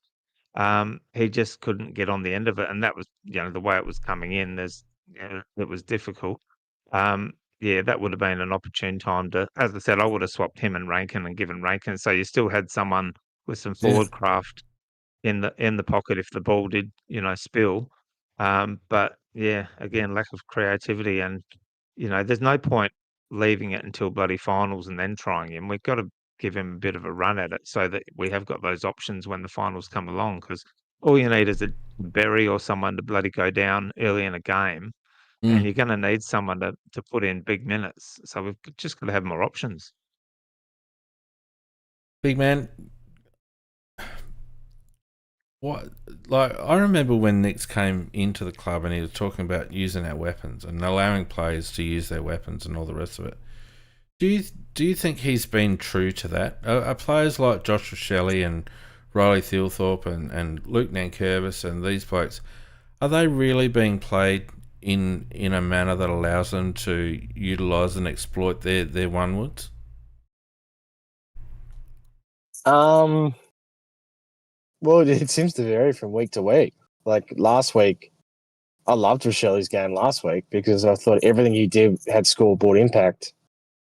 And he won his own ball, but when he was also on the end of chains, he was hitting up targets. He had multiple goal assists, and he obviously can hit the scoreboard himself. That's what I think Brash is at his best, because he's so good at seeing targets upfield. He's a forward who knows what other forwards want, a bit like Tex in that regard. And Philthorpe's another one who's hard to judge, because I actually think he played all right for the most part on the weekend without actually dominating. But, we saw what he did last year. And so you could say all his best features of his contested marking, but we know what a good ball user and like how good he is on the deck as well, and how much of his form at the moment is based on just purely, lack of training and his back and his conditioning. So these things are hard to judge. I actually think Nankervis had a really solid game, to be honest. That's why another reason I wanted to chuck in the middle. I'm not saying they necessarily played badly. What I'm saying is that I don't know whether the way they're being coached is allowing them to be exploited. Like, for example, to talk about Riley Thilthorpe, I don't think he had a terrible game either, but McRae dropped Darcy Cameron in front of him in general play. Now, surely as a coach, you see that and go, right, we've got to bring Riley up the ground. And a couple of times he came up the ground and he had the wood on Frampton every time he came up the ground. But why wouldn't you give him 5 minutes in the ruck? Why wouldn't you put him on the ball? Why wouldn't you try and play him on the wing? You've got to, we've got a lot of money invested in these kids, like Rochelle and Thilthorpe and all the rest of it. There's a lot of salary cap there. And it's just sitting, like, for Rash to have 7 touches and for Riley to have, what did he have? He had 11 touches, Riley kicked 3 goals, but there was an opportunity to really get Riley involved in the game when the game needed to be wrestled back into our favour, and we just left them wallowing in the forward line. I guess that's what I'm saying. I'll bring this up. Yeah, I mean, the thing with Rash is, like, you're right, 7 touches, that's not enough. And yes, obviously you make a bit of your own luck in terms of getting on the end of things, but I look at the way we use our players throughout most of the ground, and it's all very even. You know, most games, everyone has an impact, does their bit. No one rarely goes absolute bananas. And I look at what Dacos is doing at Collingwood, Nazai's doing at St Kilda, and there's a couple of other examples throughout the league. And they have players who just have bit extra freedom, and they basically have the say on what happens, like in terms of being given the ball. Like Nazai, everything goes through Nazai. If he wants the ball, you give him the ball, right? And I'd love to see us do that with a guy like Rochelle, and because we know the skill set he brings. I'd love to see him get it, take a mark at half back, kick it, run past, get the handball, run past, get another handball. Get on the chain, 2-3 touches, hit a target inside 50, because he's capable of doing that. But we don't seem to be able to bring our players into the game like that. Everyone does their role. They go from playing their position, and everyone gets you 15, 20 touches, but no one ever really is used to the extreme effect and takes over a game. And I think we're missing a trick with Rash in that regard, because I think he's such a beautiful ball user.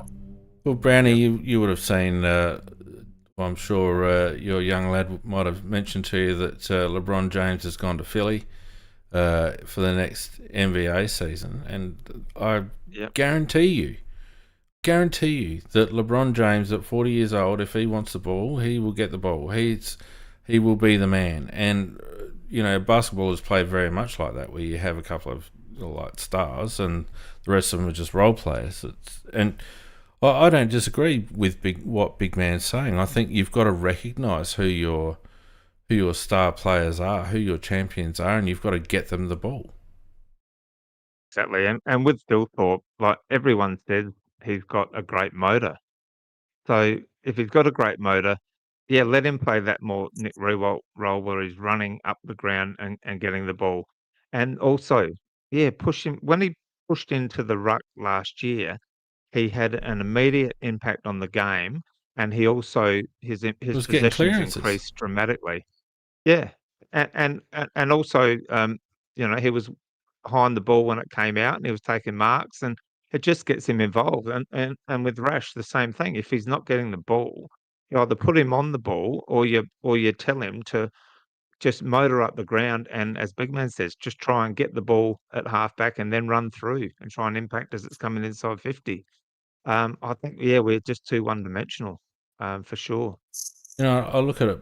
Blokes like Saligo, who I'm still not quite sure what role he's actually playing at the moment, Jake Saligo, and blokes like Max Michaelani, who we saw actually generate a bit of run the previous week when he was given a bit of licence, and he probably suffered a bit from Keane not playing this week. But why don't we rotate half a dozen blokes on Nick Dacos? Why don't we give those blokes, say, there you go, you got 10 minutes on Dacos. Run your guts out. You'll get a break. But, give us 10 minutes of wearing him like a glove. We got enough players that could do that. But we just played the team defence on him. And Nick goes, all right, well, I'll take you on. And like you say, Big Man, the Collingwood always want to get Nick Dacos the ball. It's remit to get on the end of a chain at disposals. That's part of his job. Yeah, I think Geordie Dawson's probably the only one who has that sort of power of the team, and for good reason. So it's no surprise why he's, our most dominant player and the star of the comp. I just feel like we're missing a trick by not doing similar with Rochelle. And I think that's something we need to address going forward, because you can't have Rochelle having 7 touches, not with his ability. No. Yeah. Now, a few players will get brickbats from me. I'm willing to give James Peatling a pass because I feel like he got injured. But negative 10 metres gained for a midfielder is just horrific. Only had 51% time on ground, 13 touches, only 3 kicks, 10 handballs. Obviously had a run with Dacos early and then just wasn't about it and didn't have any impact on the game at all. As I mentioned, Jake Saligo, only 9 kicks, 6 handballs. Isaac Cumming, only 9 kicks, 7 handballs. Alex Neil-Bullen, 9 kicks, 9 handballs, and a couple of absolute shockers from Neil-Bullen, including that one that you mentioned, Brownie on halfback, where he was a deer in the headlights, and thought, everyone can just wait until I've worked out what I'm going to do with this one. Ben Keys, 8 and 5.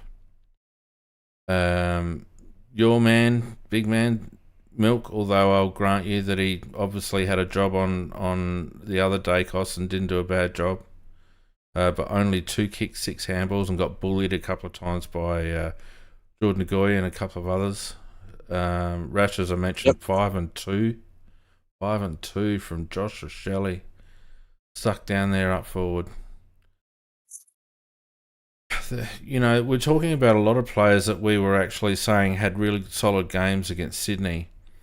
And it just makes you wonder whether the gaps between the good and the bad for some of these players is just too wide. You know, I think about Ben Keys and I think, you know, his work rate gets him goals, but can we wear all the negative shit that comes along with his game week in, week out? Yeah, did you hear the commentators on Thursday night? One of them called him a star. It's like Elite, the I think. I think the perception. word was elite. Oh, someone said elite as well, but someone else called him a star. It's like the perception out there. I think because of his work rate and the fact he gets onto a few, you know, clever goals, the perception is that we're getting that every week, and we're just not. It's yeah, it's just too But what's inconsistent his job? and too What's many Benny errors. Keys' job? What's his job? Basically, yeah, I don't know. Like, big man, can you tell me what Benny Keys' role is? Well, I mean, I look. I mean, I can only judge it by the impact he has, and he is in the top echelon in the AFL for 2 stats this year. One's goal assists. Now that doesn't mean everything, obviously, but because that can just be right time, right place. But he does have a habit of getting in the right spots.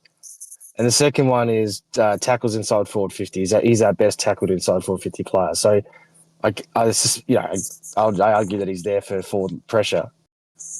It's interesting though that he sort of made a name for himself as a forward, for his defensive work on Adam Sard, and it's apart from that, he's never really been used much in that defensive role at all. He's really supposed to be more used as an offensive player, and he's an offensive player who can't take marks and is suspect in front of goal with his kicking. So it's a hard one. Like, again, I do rate him a little bit more than you guys do because I know you're not the biggest fans, but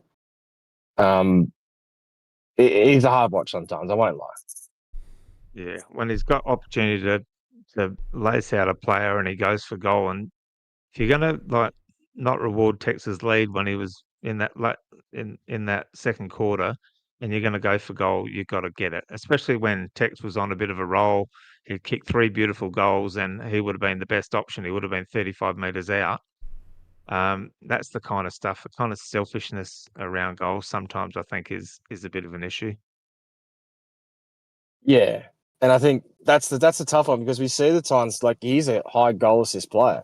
He's equal third in the AFL, but then you see the moments where he goes for goal instead of passing to Tex, and I think he just gets a rush of blood. He sees the goals and that's it. I don't think he actually saw Tex, and I think that speaks not to so much of his being selfish. I think he just doesn't have the football brain to sum up situations quickly like that. Yep. He's an instinct lack of player. IQ. Yeah. Exactly. Again, Alex Neil-Bullen, what's his role?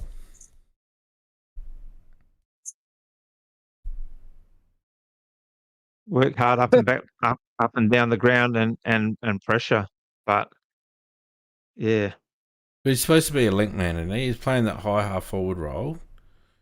He should be getting involved in chains of possession, and he got nine kicks. He's Brian Myers, but without the elite kicking and speed and evasion and football brain.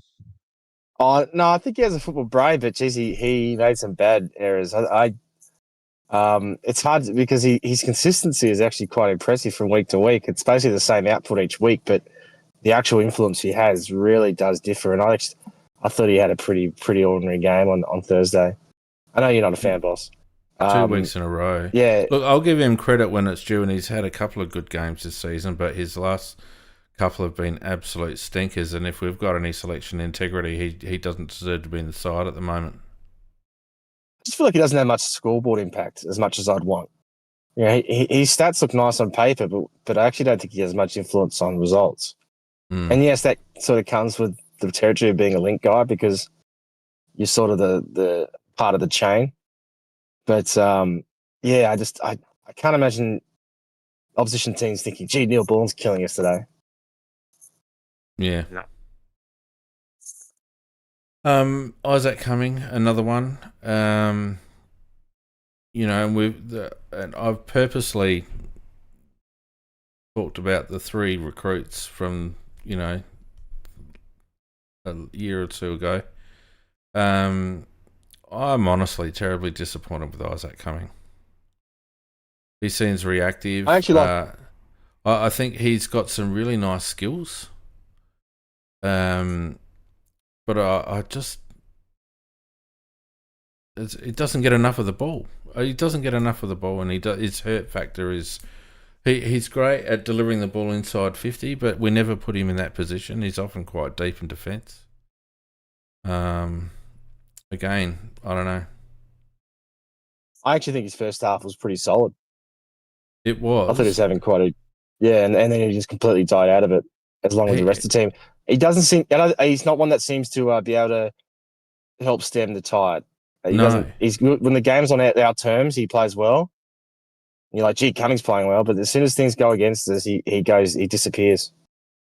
And I think that's the question, Brownie. Who are the players they're the ones to turn the tide? It can't be just Jordan Dawson. It can't be. Yeah, against the weaker sides, we have no problem finding people to step up and turn the tide. Against the good sides, yeah, we don't have it. I mean, I would have said Miller was probably one this year, but again, for whatever reason, and maybe that was that he was sore. He didn't really like. He's the kind of guy that we needed to spot up a target and get the ball, you know, into dangerous positions, and he couldn't seem to do it in the second half. And like you said, some of the other guys that could turn the tide aren't being put in positions where they're able to, like the Rochellis and the Thilthorpes. They're only going to benefit if they're winning a lot of ball and it's coming in cleanly. But in a situation where it's hardly coming in and when it does, it's just being dump kicked in, they're not going to be able to turn the tide unless you let them get involved further up the ground.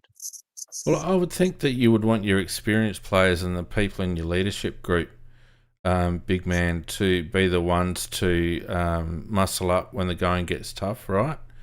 So our senior players on the weekend were Tex Walker, who went missing after a bright start, Jordan Dawson, who tried hard but got tagged out of it, Miller, who got a bit of an injury.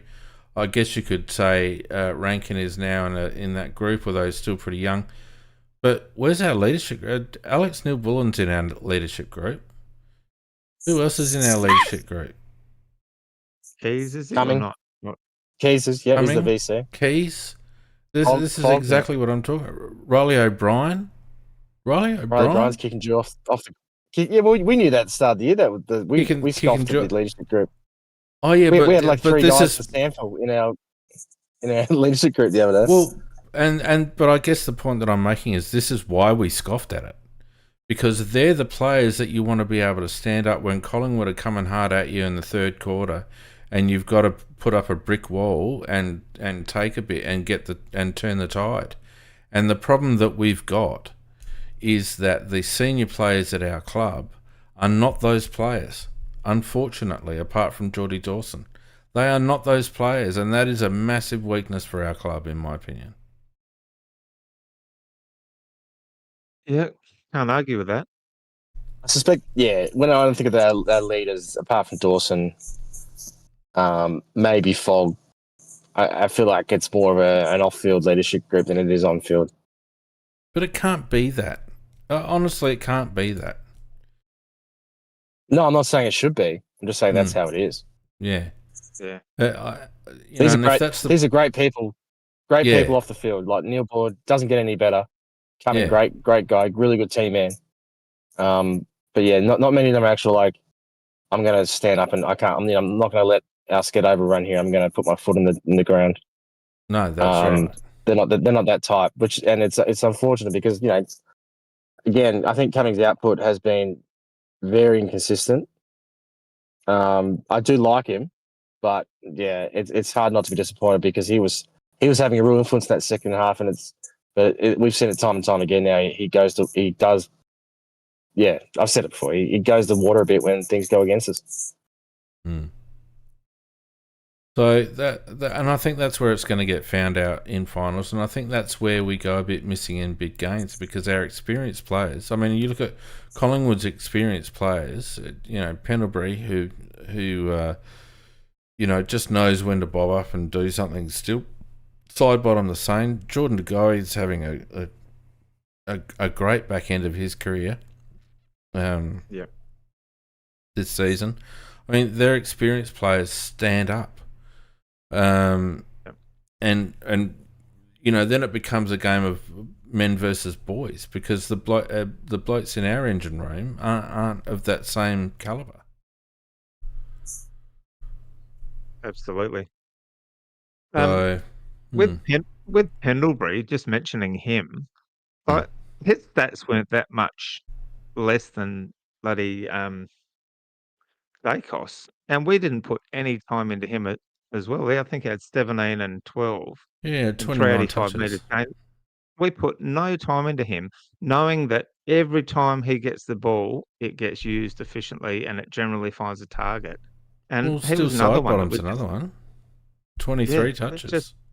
it was like because they're older, we just let them go. But Canterbury cut us up, Sidebottom cut us up and kicked goals, and yeah, it was just a really lackluster effort in terms of how like our negating of their stars just didn't happen. Bloody Lipinski, for God's sakes. Monica, Bulldogs reject. Yes. Anyway, so yeah, look, overall very disappointing.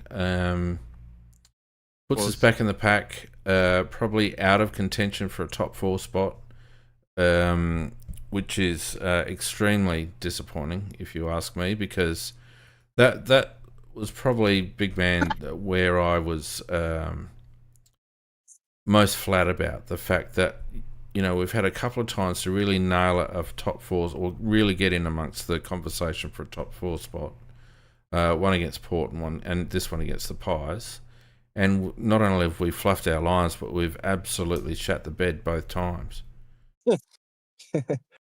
I think you're just flat because it's going to hurt the chances of a face reveal.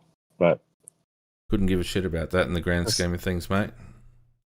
That's a good. Because I know you would have weaseled your way out of it anyway. Oh no, here we go. Yeah, look, it's a hard one because I didn't expect us to win the Sydney game, so we're sort of in the same position I expected us to be in. It's just the reversal. I thought we'd win this game, but when you're in the spot to do something, you got to take advantage, especially when the iron's hot. And we actually had to hit some decent form, so it's a very much a missed opportunity. I still always felt like we were destined for that 5th or 6th spot, but yeah, at the end of the day, the ladder is what it is. With our run coming up, 4th spot was there for the taking.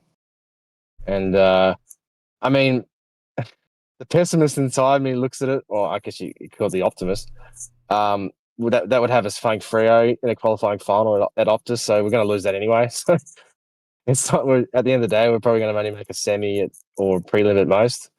But, yeah, in terms of just the vibe of the group and everything, I think it would have done a lot for us to be in that 4th spot position.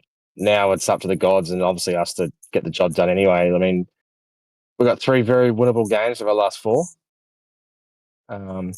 So I still think we'll finish 5th or 6th, but yeah, destiny's in our hands a bit now, and that you never want that to be the case because historically that doesn't bode well. We know what it's worked out in the past. I just think back to 2008 with bloody St Kilda and Essendon. So yeah, it was a bit of a bed shitting night indeed, boss. Yes, there was a certain amount of soilage, wasn't there, Brownie? there was, and yeah, looking at the draw coming up, unless we can beat Freo at their home deck, I don't think we can make top 4. And the thing that worries me is if we finish 5th or 6th, then, and play a final, does that give Matthew Nix a bit of an out? Oh, he's got us to finals again. Whereas I think anything less than a top 4 and a double chance, we've gone backwards massively from last year. Yeah, I mean, tougher draw, less luck with injuries. There's Matthew Nix will have the whole list lined up when he goes and talks to the board at end of season review. But to my way of thinking, the way we lost against Port and the way we lost, more importantly, against Collingwood, should have shown the board and Neil Barn, the footy director, and Adam Kelly, the general manager, footy ops, or whoever, that when it comes to Matthew Nix, as much as he's been able to build a really good team culture and blah, blah, blah, blah, blah, in terms of his tricks, we have now seen everything. There's no more tricks in Matthew Nix's bag, in my opinion. He's had plenty of opportunity to pull a few tricks out. He's got no more tricks in his bag. Murray Davis has been sitting next to him to give him help. It's not as if he hasn't had support for the last couple of years. We've chosen to keep a stable coach's box by doing that rather than turning the coach's box over. And if I'm John Olsen and the board talking to Neil Baum, the question that I'd be asking about Matthew Nix is, well, what else has he got?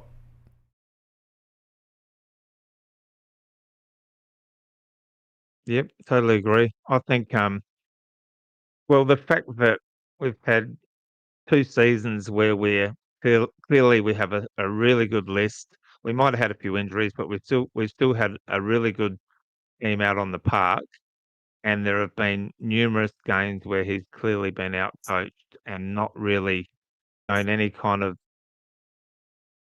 moves, success.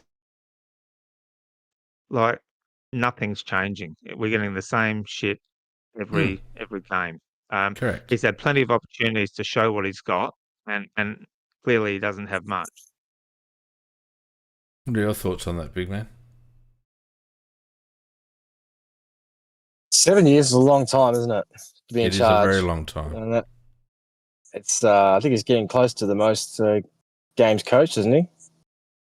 I think he's 15 off, maybe. Yeah, because I'm thinking Neil Craig had the caretaker games. Was that 04, I think? Oh, so God, I can't. Yeah. I think Neil Craig's got like half a season on him, if that.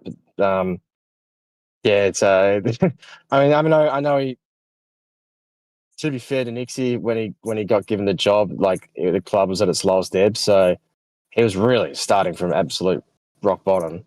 So there's always had to be a grace period there in terms of what to expect from him. But at the end of the day, I think we've been in contention for 4 years now. 3 years. No, 4 years. This is the fourth. And we haven't done a whole lot with it. So, well, his coaching record I that agree. I brought up before against the top half a dozen coaches is damning, in my opinion. And they're only the numbers from 2023 when we started to play good footy. That's not accounting for the rough years when he was building the squad. That's since 2023. To have a 28% or whatever it was win record against the top 6 coaches is damning. And if you look at those teams, as I said, Geelong, Hawthorn, Collingwood, these teams, we lose the same way every time. Every time. Yeah, that's the frustrating thing. Yeah, it's not so black or white because if you look at this year, we've beaten 6 of the top 10 teams, which is a pretty decent effort. And that's actually really 6 of the top 9 because we can't beat ourselves.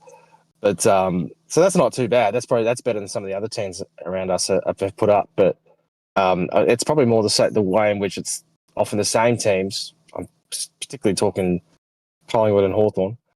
And the same way in which it goes down is often the case as well. And at some point, it can't just be all about the list. It's also about Nix, and it's not just Nix. I'm Van Berlo and co as well. Yeah, I don't think we're getting the most out of this list. So at the end of the day, the buck stops with the coach. So we have to make changes and spark something because Dawson's not going to be at his peak forever. Got Rankin and 31 Thilthorpe next coming year. to their peak. Yep, we've got 30 next year. But we've got Rankin and Thilthorpe coming into their peak years. Bog as well. It goes quick. You got to cash in while you got the chance. And the competition's pretty even right now. I know Freo is killing it this year, but they're still a young team that could go here or there, over the next couple of years. So there is a chance. It's just up to us, not up to us, but we've got to make some harsh calls. And I think it's looking more likely that's going to be the one. But are we actually capable of it? I mean, John Olsen thinks that Nixie's the man. Is that just public speak, or is that actually how he thinks? We don't know. Well, but who knows? I mean, traditionally, as soon as the board throws their support behind the coach, you get sacked. So there's a glimmer of hope. Let's hope. Yeah, 7 years though. You, at some point, I think, there's just you run out of time, don't you? Well, I think as a player, Brownie, you'd agree maybe that, like hearing the same voice for 7 years. I think if nothing else, I think the players could just benefit from a new voice, and the squad could benefit from a new set of eyes. Absolutely, and I think, and that's Nick, and that, as Big Man said, that goes to some of the assistants as well. I've heard pretty much the same voices for the last 4 years, and I'm sure the players must get frustrated that we're losing the same way to the good side. But they must get frustrated when they see how proactive some of the other coaches are, how they move things around and actually make things happen. And we seem to just go with the status quo and just, try and ride it out and things will come good. It's got to be frustrating for the players as well. Now, just hang on a sec. People's Champion, if you throw up spoilers about the bloody Grand Prix, I'm going to kick you from the channel for 24 hours. That's not fair. Now we've got JT Groove on the on the live stage with us, boys. G'day, mate. How you going?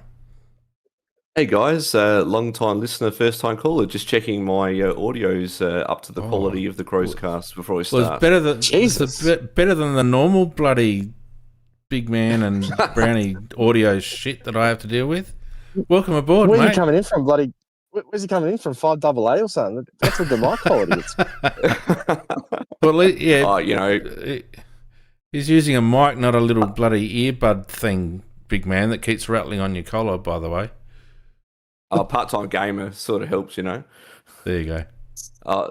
Thanks for having me on, guys. Just want to make like 3 quick points if I can. I was sitting with my hands in my head on Thursday night in the stand, so I thought I'd come and have a chat on CrowCast because, I've thought I'd bring some pragmatism because I've got over the emotion from Thursday night. So just want to make a point about and get your views on, firstly, our coach, a particular player, and then just a general suggestion for the cast if I can. So if I start with the coach, look, I believe there's really 3 good things that make a good coach in the AFL. The first one is you need to be able to set a culture of making a good place to attract players and retain them that they want to actually play at. So I'd sort of give Nixie a bit of a tick for that. Sort of be able to get them up every week to play with, passion and, that high pressure we talk about, to sort of be fierce opposition. I give them a tick for that. But the third one is tactical nous, like the ability to be a tactician. I would rate Nixie sort of bottom 4 in AFL in terms of being a tactician to be able to deal with opposition coaches. It's like we're giving up when we come up against the Geelongs, the Hawthorns, the Collingwoods. It's like we're giving up 5 goals a week every time we play those teams. You can't have enough talent in an AFL spectrum where you essentially need to draft better than everyone else in all the concessions that we will talk about. So it's very hard to do that. So I'm a bit like you guys. I'm sort of a bit resigned to the fact that, Nixie probably won't survive if we're going to be successful. But I just want to put it to you guys. Do you see any world where we do something really innovative and go, hey, Nixie, you're really good at, creating good culture and getting the guys up every week, but can you create a role within the Crows which is like that of a tactician, where you have someone that actually knows how to like beat other teams in terms of strategy and how you line the team up every week, as opposed to just, rock up and play better and harder for longer every week? Well, I kind of thought that was what Murray Davis's role was going to be. Yeah, it's interesting. I thought Murray Davis is sort of like, when the footy was on Channel 10, had the broadcasting rights, and they had some innovative stuff like, the clock countdown and like the coach's heart rate. I feel like Murray Davis this is not a slight on Murray Davis's ability, but I feel his role at the Crows is essentially the analog version of the digital, what's your heart rate going like? Because, hey, Nixie, you're getting a bit stressed there, mate. Maybe you calm down. That seems to be what's the role he's sort of playing. I'll tell you what, I have noticed Big Man a couple of times in the last month, Murray not sitting to the right of Matthew Nix. Maybe they've had a falling out. I'm not going to look into it that much, but you could be right. Would you want to sit next to Matthew Nix each bloody all day and every day, mate? Well, if it was my job, I'd do what I was told, Big Man, because I'm a very obedient person. Okay, all right. Brownie. Firstly off, Brownie just about fell off his chair then. I'll make Groove. I agree, very much of the Neil Bullen sounding persuasion. Don't you guys remarkably trying to identify people, Big Man, when you're sitting there under your little cloak of silence, cloak of anonymity? Yeah, I mean, I think the fact that bloody Murray Davis has to calm Nix down from time to time says so much about Nix's lack of, his nervousness, his lack of sort of composure and calmness, which we talked about earlier. That likely rubs off to the players, like that anxiety. I mean, these little things count, don't they, Brownie? Absolutely. And as to Nick's having the self-awareness to allow someone else and to come in and take the keys and make positional changes during a game, he'd have to acknowledge. And I don't think there's any self-awareness there. I think he and the rest of the coaching staff think they're doing the job just fine, when anyone looking from the outside is saying, where are the positional moves? What are we doing to counter? And week in, week out, we don't seem to be making many at all. But JT, I think the definitive one is that when Nix came on board, they asked him if he wanted some help, and he said no, and they basically had to force Murray Davis on him. So I guess my answer is a bit similar to Brownie's. I don't think Nix has got the self-awareness or the ego to allow that sort of position to be created, to be honest. Yeah, so he's probably going to fall on his own sword. No, that's good feedback.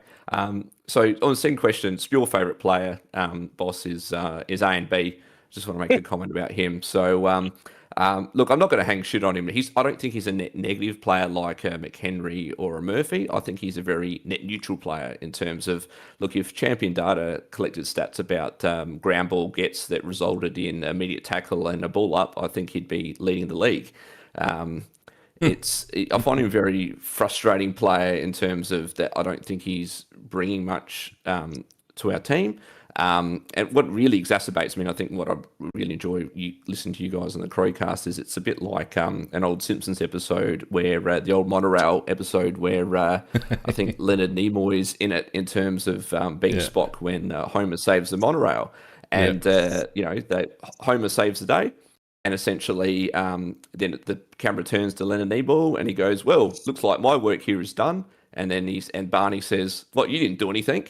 And he sort of beams away. It reminds me a bit of being at the game where the lady that's the lady that does the crowd announcer. She's sort of got that when she gets excited. The voice is like sort of putting nails down a blackboard. Fingernails down a blackboard. Absolutely. Yes. Yeah. Yeah, yes. Like she's a nice lady. She's a nice lady, but yeah, she's a bit painful to listen to. But I was at the Suns game, and like we've smashed them, and they bloody go up to A and B. At like the end of the game, like, oh yeah, great game A and B, but he didn't do anything. So I get a bit frustrated. Where again, he's not costing us games, but I find it quite frustrating. I guess the question I put to you guys is, you guys talk a lot about the mix up forward where I think the Crows, we played too many bigs. I know you guys have talked about that a bit tonight, but we seem to have lost the concept of that medium forward, that 6'2", 6'3" forward. Tommy Lynch. Fast.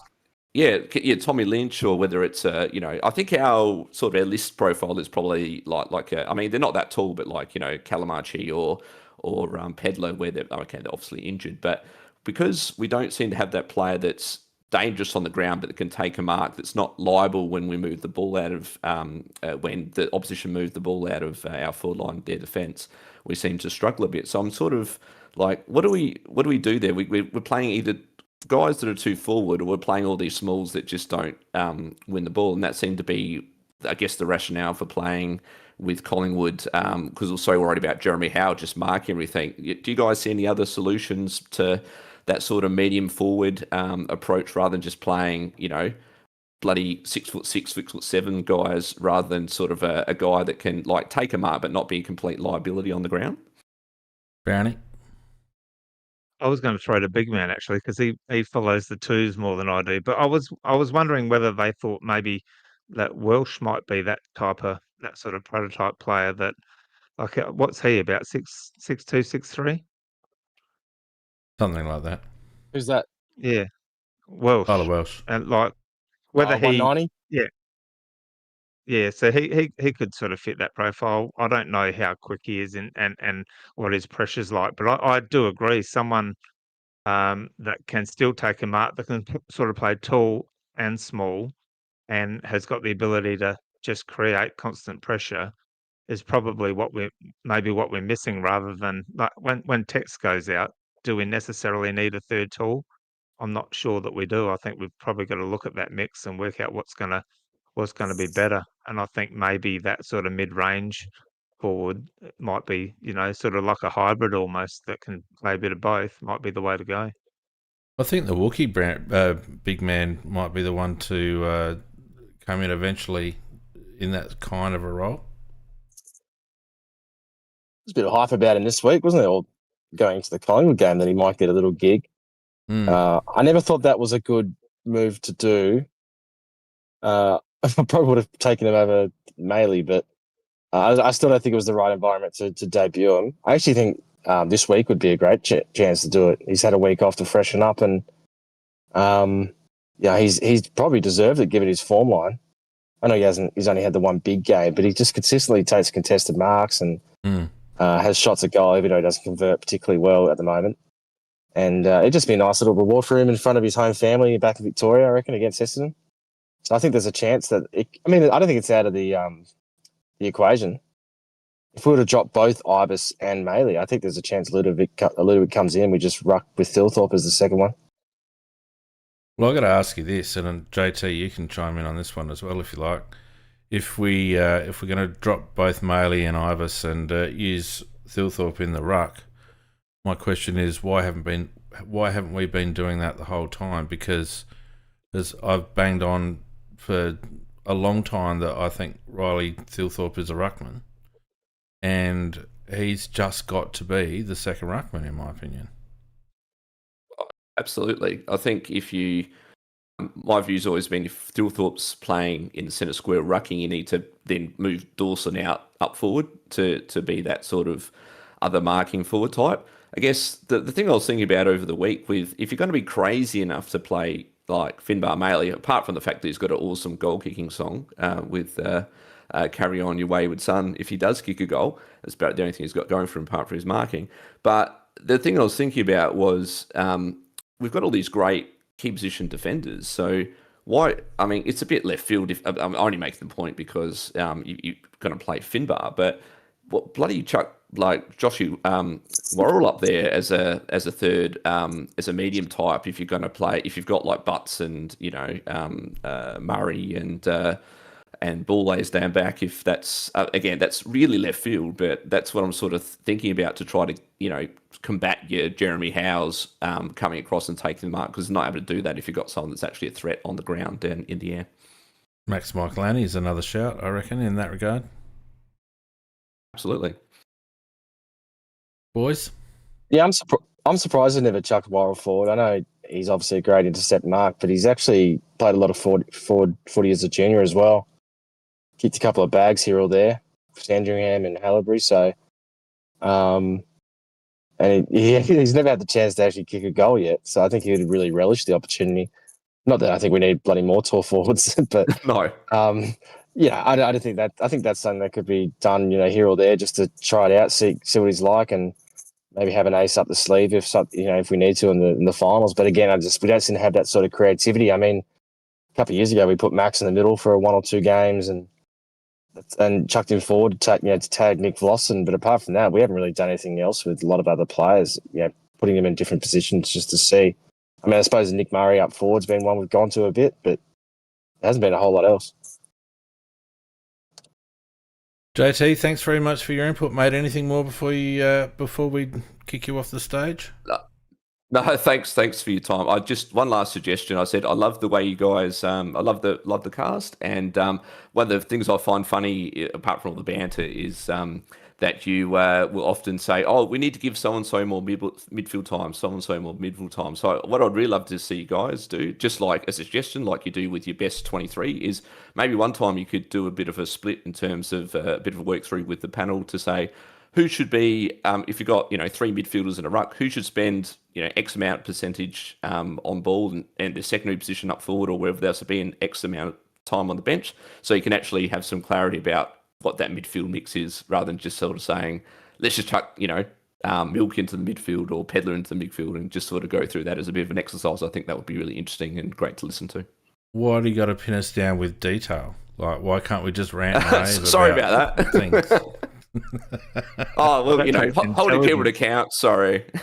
Yeah, no, accountability. Jeez, come on. No, appreciate the thought, mate. Thanks for having me on, guys. It's been great. Cheers, good on you. Thanks, mate. Cheers.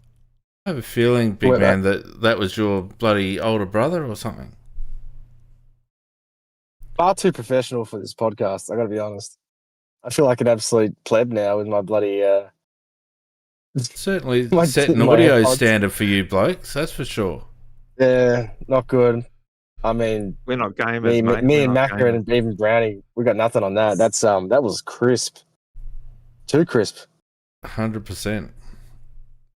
All right. He did a great job. That was very very good call in from the lad. But we love it when anyone calls in, don't we? With Arab and Animal and everyone else. It's always great. I mean, that's why we set up this way so that people can come on and have this say. And it's always been a big part of this cast. And I know people are a bit bashful and or a bit challenged with the technology or whatever, but anytime anyone wants to come up and have a say, we love it. It gives us something to talk about, it gives a different perspective.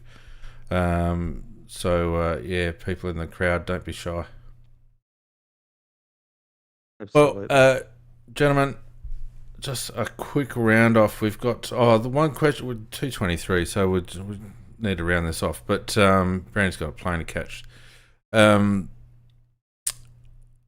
One question I would ask you is, if we were really exercising a selection integrity, when Darcy Fogarty is available, is he a straight in for Tex Walker?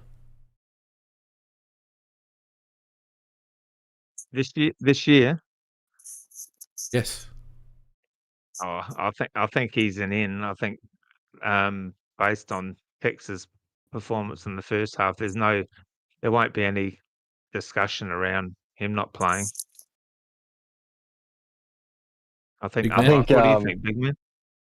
Pardon? Well, I think look, put it this way: Tex is a lock for the next 2 games, and then we play Freo in Optus Stadium, and I highly suspect they'll rest Tex that game because that's when Fogg's back to play, so Fogg will come in for Tex. The question will be against the Giants in round 24, which is basically the finals preview team. Will we play Tex, Fogg, and Thilthorpe all in the same team? And then, of course, do we play Ibis or do we just go with Thilthorpe? So there's a lot of discussion about that. I don't have an absolute locked-in opinion yet. Like, I know I'm probably the more favourable towards Tex, but I still recognise that it's costing us a ground level and with rebounding, defenders, and because you can't put the pressure on. But we saw in that first half how bloody deadly it was. So it's a real conundrum. Yeah. Like, where do you sit, boss? He's had good moments in the last fortnight, no doubt about it. I mean, he had drunk time stuff against Gold Coast, and he had a bright start, probably because we were able to work the mismatch. He was on the young lad early, and because we were winning at ground level, we were able to get the ball in and give him some service, but he doesn't come up as high as he used to anymore. I don't think he's got the legs to come up the ground as much as he used to. He certainly gets run off continually. I honestly think the best we've looked this season is when our forward line has been a little bit smaller, and a little bit more dynamic. And I think having a smaller forward line gives us a few more options. So if I'd like to be, I would hate to see us have a good run in the finals and Tex to miss out, because I think he deserves it. But by the same token, I think his presence might be detrimental to that happening. So if I was going to be a hard ass with take all emotion out of it, I don't think I would pick him. Yeah, I think it really depends if Archie comes up or not too. Because if Archie comes up That's a good and call. we can get a couple of games into him and he can be like trusted to play finals, there's more chance that you could leave Tex out and you're not losing too much. But I think if Archie doesn't come up, and if Thilthorpe is from this week on like pinch hitting in the ruck and going to be out of that forward line for 30% of the game, I think you probably have to play Tex in that scenario. Yeah. And last question before we go. Obviously, we've got Essendon next week, the late game on the Sunday, so nice break to get a few blokes right, but we have got a few blokes banged up. How much do we dare in terms of resting blokes? We'll have Cook to come back in, maybe Archie come back in. Keane will be back in. I reckon there's a couple of blokes that would probably benefit from a bit of a break. Geordie Dawson's one of them. How much do we dare? Big man? Yeah. I was going to ask you, Brownie. Yeah, look, I think this is a tough one because you got to straddle the line between recognising that, yes, it should be a win, given Essendon's form line and ours comparison. There's an opportunity here to freshen some players up. Yes, you get the end of season bye, but clearly some of our players like a Miller are sore. And then there's the other side of things can bang up legs as well. That too.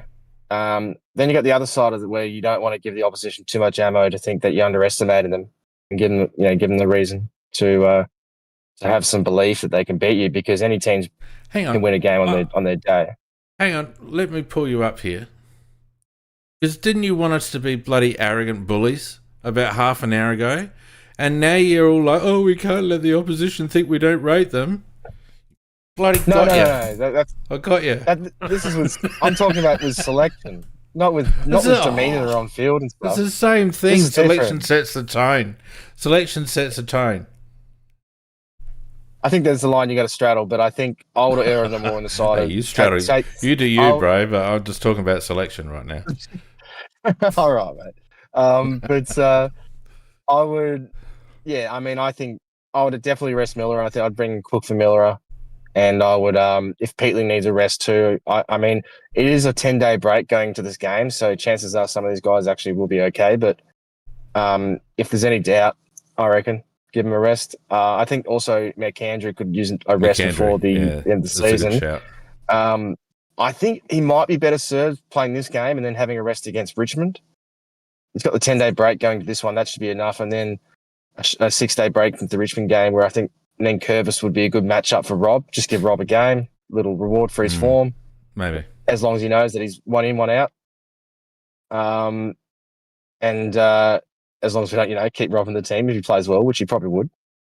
But next minute McAndrews in the twos. That'd be it's happened. It's pure happened. Nicks. That sort of really thing. We've done that before. I know. The Geordie butt watching the game. But Nick Murray, you think comes out for Mark Keane? I don't think Murray was hopeless, but I didn't like his game all that much, apart from some of his intercept work. And I really think it's an opportunity to give Ludo a debut. I think I would bring him in I agree with that. for Maley. I wouldn't play Ibis. I think he's had his run. I think they didn't even want to use him in the ruck by the end of the game. He looked low on confidence. I know he kicked that goal at the end, but that was junk time. And give Thilthorpe more responsibility. It worked last year. You don't have to go with this every time. And it's not like we're coming up against the best ruck division in the AFL in Essendon. So that's sort of where I see. I still think Archie's underdone. He hasn't knocked down the door in the SANFL. I think he needs a game, one more game or two. Yeah, those buys in the SANFL, they bloody hurt us so much, don't they? Yeah. No, that does annoy me. But yeah. And it's frustrating for him and a Sid Draper as well.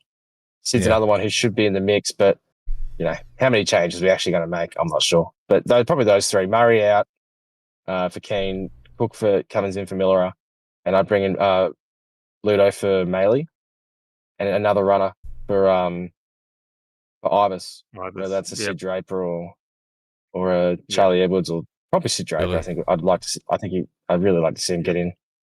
I'd love to see Sid in. I reckon they'll bring Billy in that scenario. Yeah. What do you reckon, Brownie? Because he's I pretty much agree with Big Man. I'd definitely get rid of Ibis and Moose in the forward line. I'd probably make the same other changes, and I think I'd probably want to see.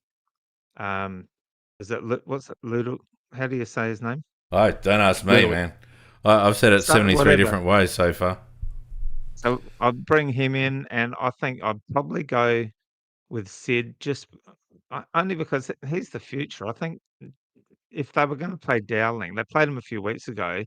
If they were going to play him in finals, they would have given him another game or two. They wouldn't have turfed him out after one game. So what's the point of bothering? They would have played him.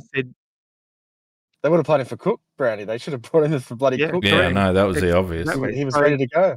So so they may as well play Sid and just hope that he shows something and shows enough that if we do need him in finals, that he can step up. Like, we've got to be proactive and look forward, because we've got a lot of players coming back, but we're going to lose more, so we've got to be ready for it. And I just don't think Dowling's the kind of player that you want to take into a final series. And Sid potentially has got that little bit of pace.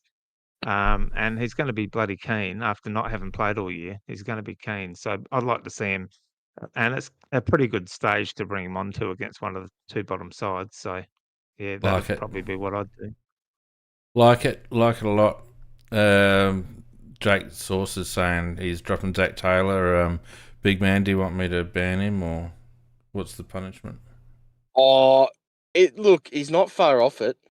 And you know how I feel about Milk. But with Archie not ready yet, it's probably unless Miller plays. Yeah, unless Miller does play, well, then you have to bring Cook in. So maybe he would come in for Milk. But apart from that, I think he's playing that defensive forward role that they would rate, even though he's not really having much score. He did have 3 goal assists, I will say, but I agree, he didn't actually have the greatest game when he had his moments. A non-statistical role. Yeah. Well, 3 goal assists are statistical. But I didn't like some of these moments on Thursday. I thought he let himself down a couple of times. So he's on the edge. There's no doubt. I worry with Zach in really hard physical contests, Big Man. And that's not to say I don't think he doesn't go in. But I saw him just get knocked off the ball a couple of times. He got him a couple of times, and there were a couple of other moments where he just couldn't stay on the ball as much as he wanted to, and he certainly butted up. but just his pure size or lack thereof was a bit of a hindrance in those moments. Yeah, sometimes he gets away with it because of his lateral movement, but yeah, Yeah. you're not wrong. You're not wrong. That just a couple of body on body contests where he just didn't have it in him. And I He reckon might that be getting a cost bit him a tired too. midfield He's slot, played. you know. Yeah, he also hasn't missed a game since round 3, and so these are the longest streak of games he's played. So he probably might be feeling the pinch. So if he does play, hopefully the 10-day break he's a beneficiary of. Yeah. All right. Well, look, gentlemen, I think we've more than done our time this week. Thanks to everyone who's listened along for the 2.5 hours. Thanks, JT Groove, for coming on and just setting a bit of a standard that the boys are going to go away and think about now, to be perfectly frank. Mac has already sent in his sick certificate for Tuesday night. He can't compete. So there you go. Really shaking things up late in the season. But no, seriously, everyone who's listened on YouTube and also in Discord, thanks very much for your support. If you're listening during the week and you haven't already, consider giving us a like and a subscribe. It really helps us on YouTube. And if you aren't already in the Discord channel, please consider doing so. It's great banter during the course of the week. Lots of chatter going on about the Crows and general AFL, and then obviously on match days we have a really good game day channel as well as the chat that goes on during the podcast. So links for that or invite codes for that in all our socials and profiles and whatnot. Gentlemen, I bid you farewell. Thanks, boss. Thanks, everyone. Thanks, big man. Thanks, Brownie. Enjoy your little trip, mate. Hopefully I shall. you're all safe and enjoy yourself. And thanks, boss, for having Yeah. us on again. I obviously wish we got the win, but it was a pretty entertaining podcast nonetheless. It was. Good chat. All right, everyone. Thanks very much. Stay safe. I will be back on Tuesday night with Macca. Until then, see you later.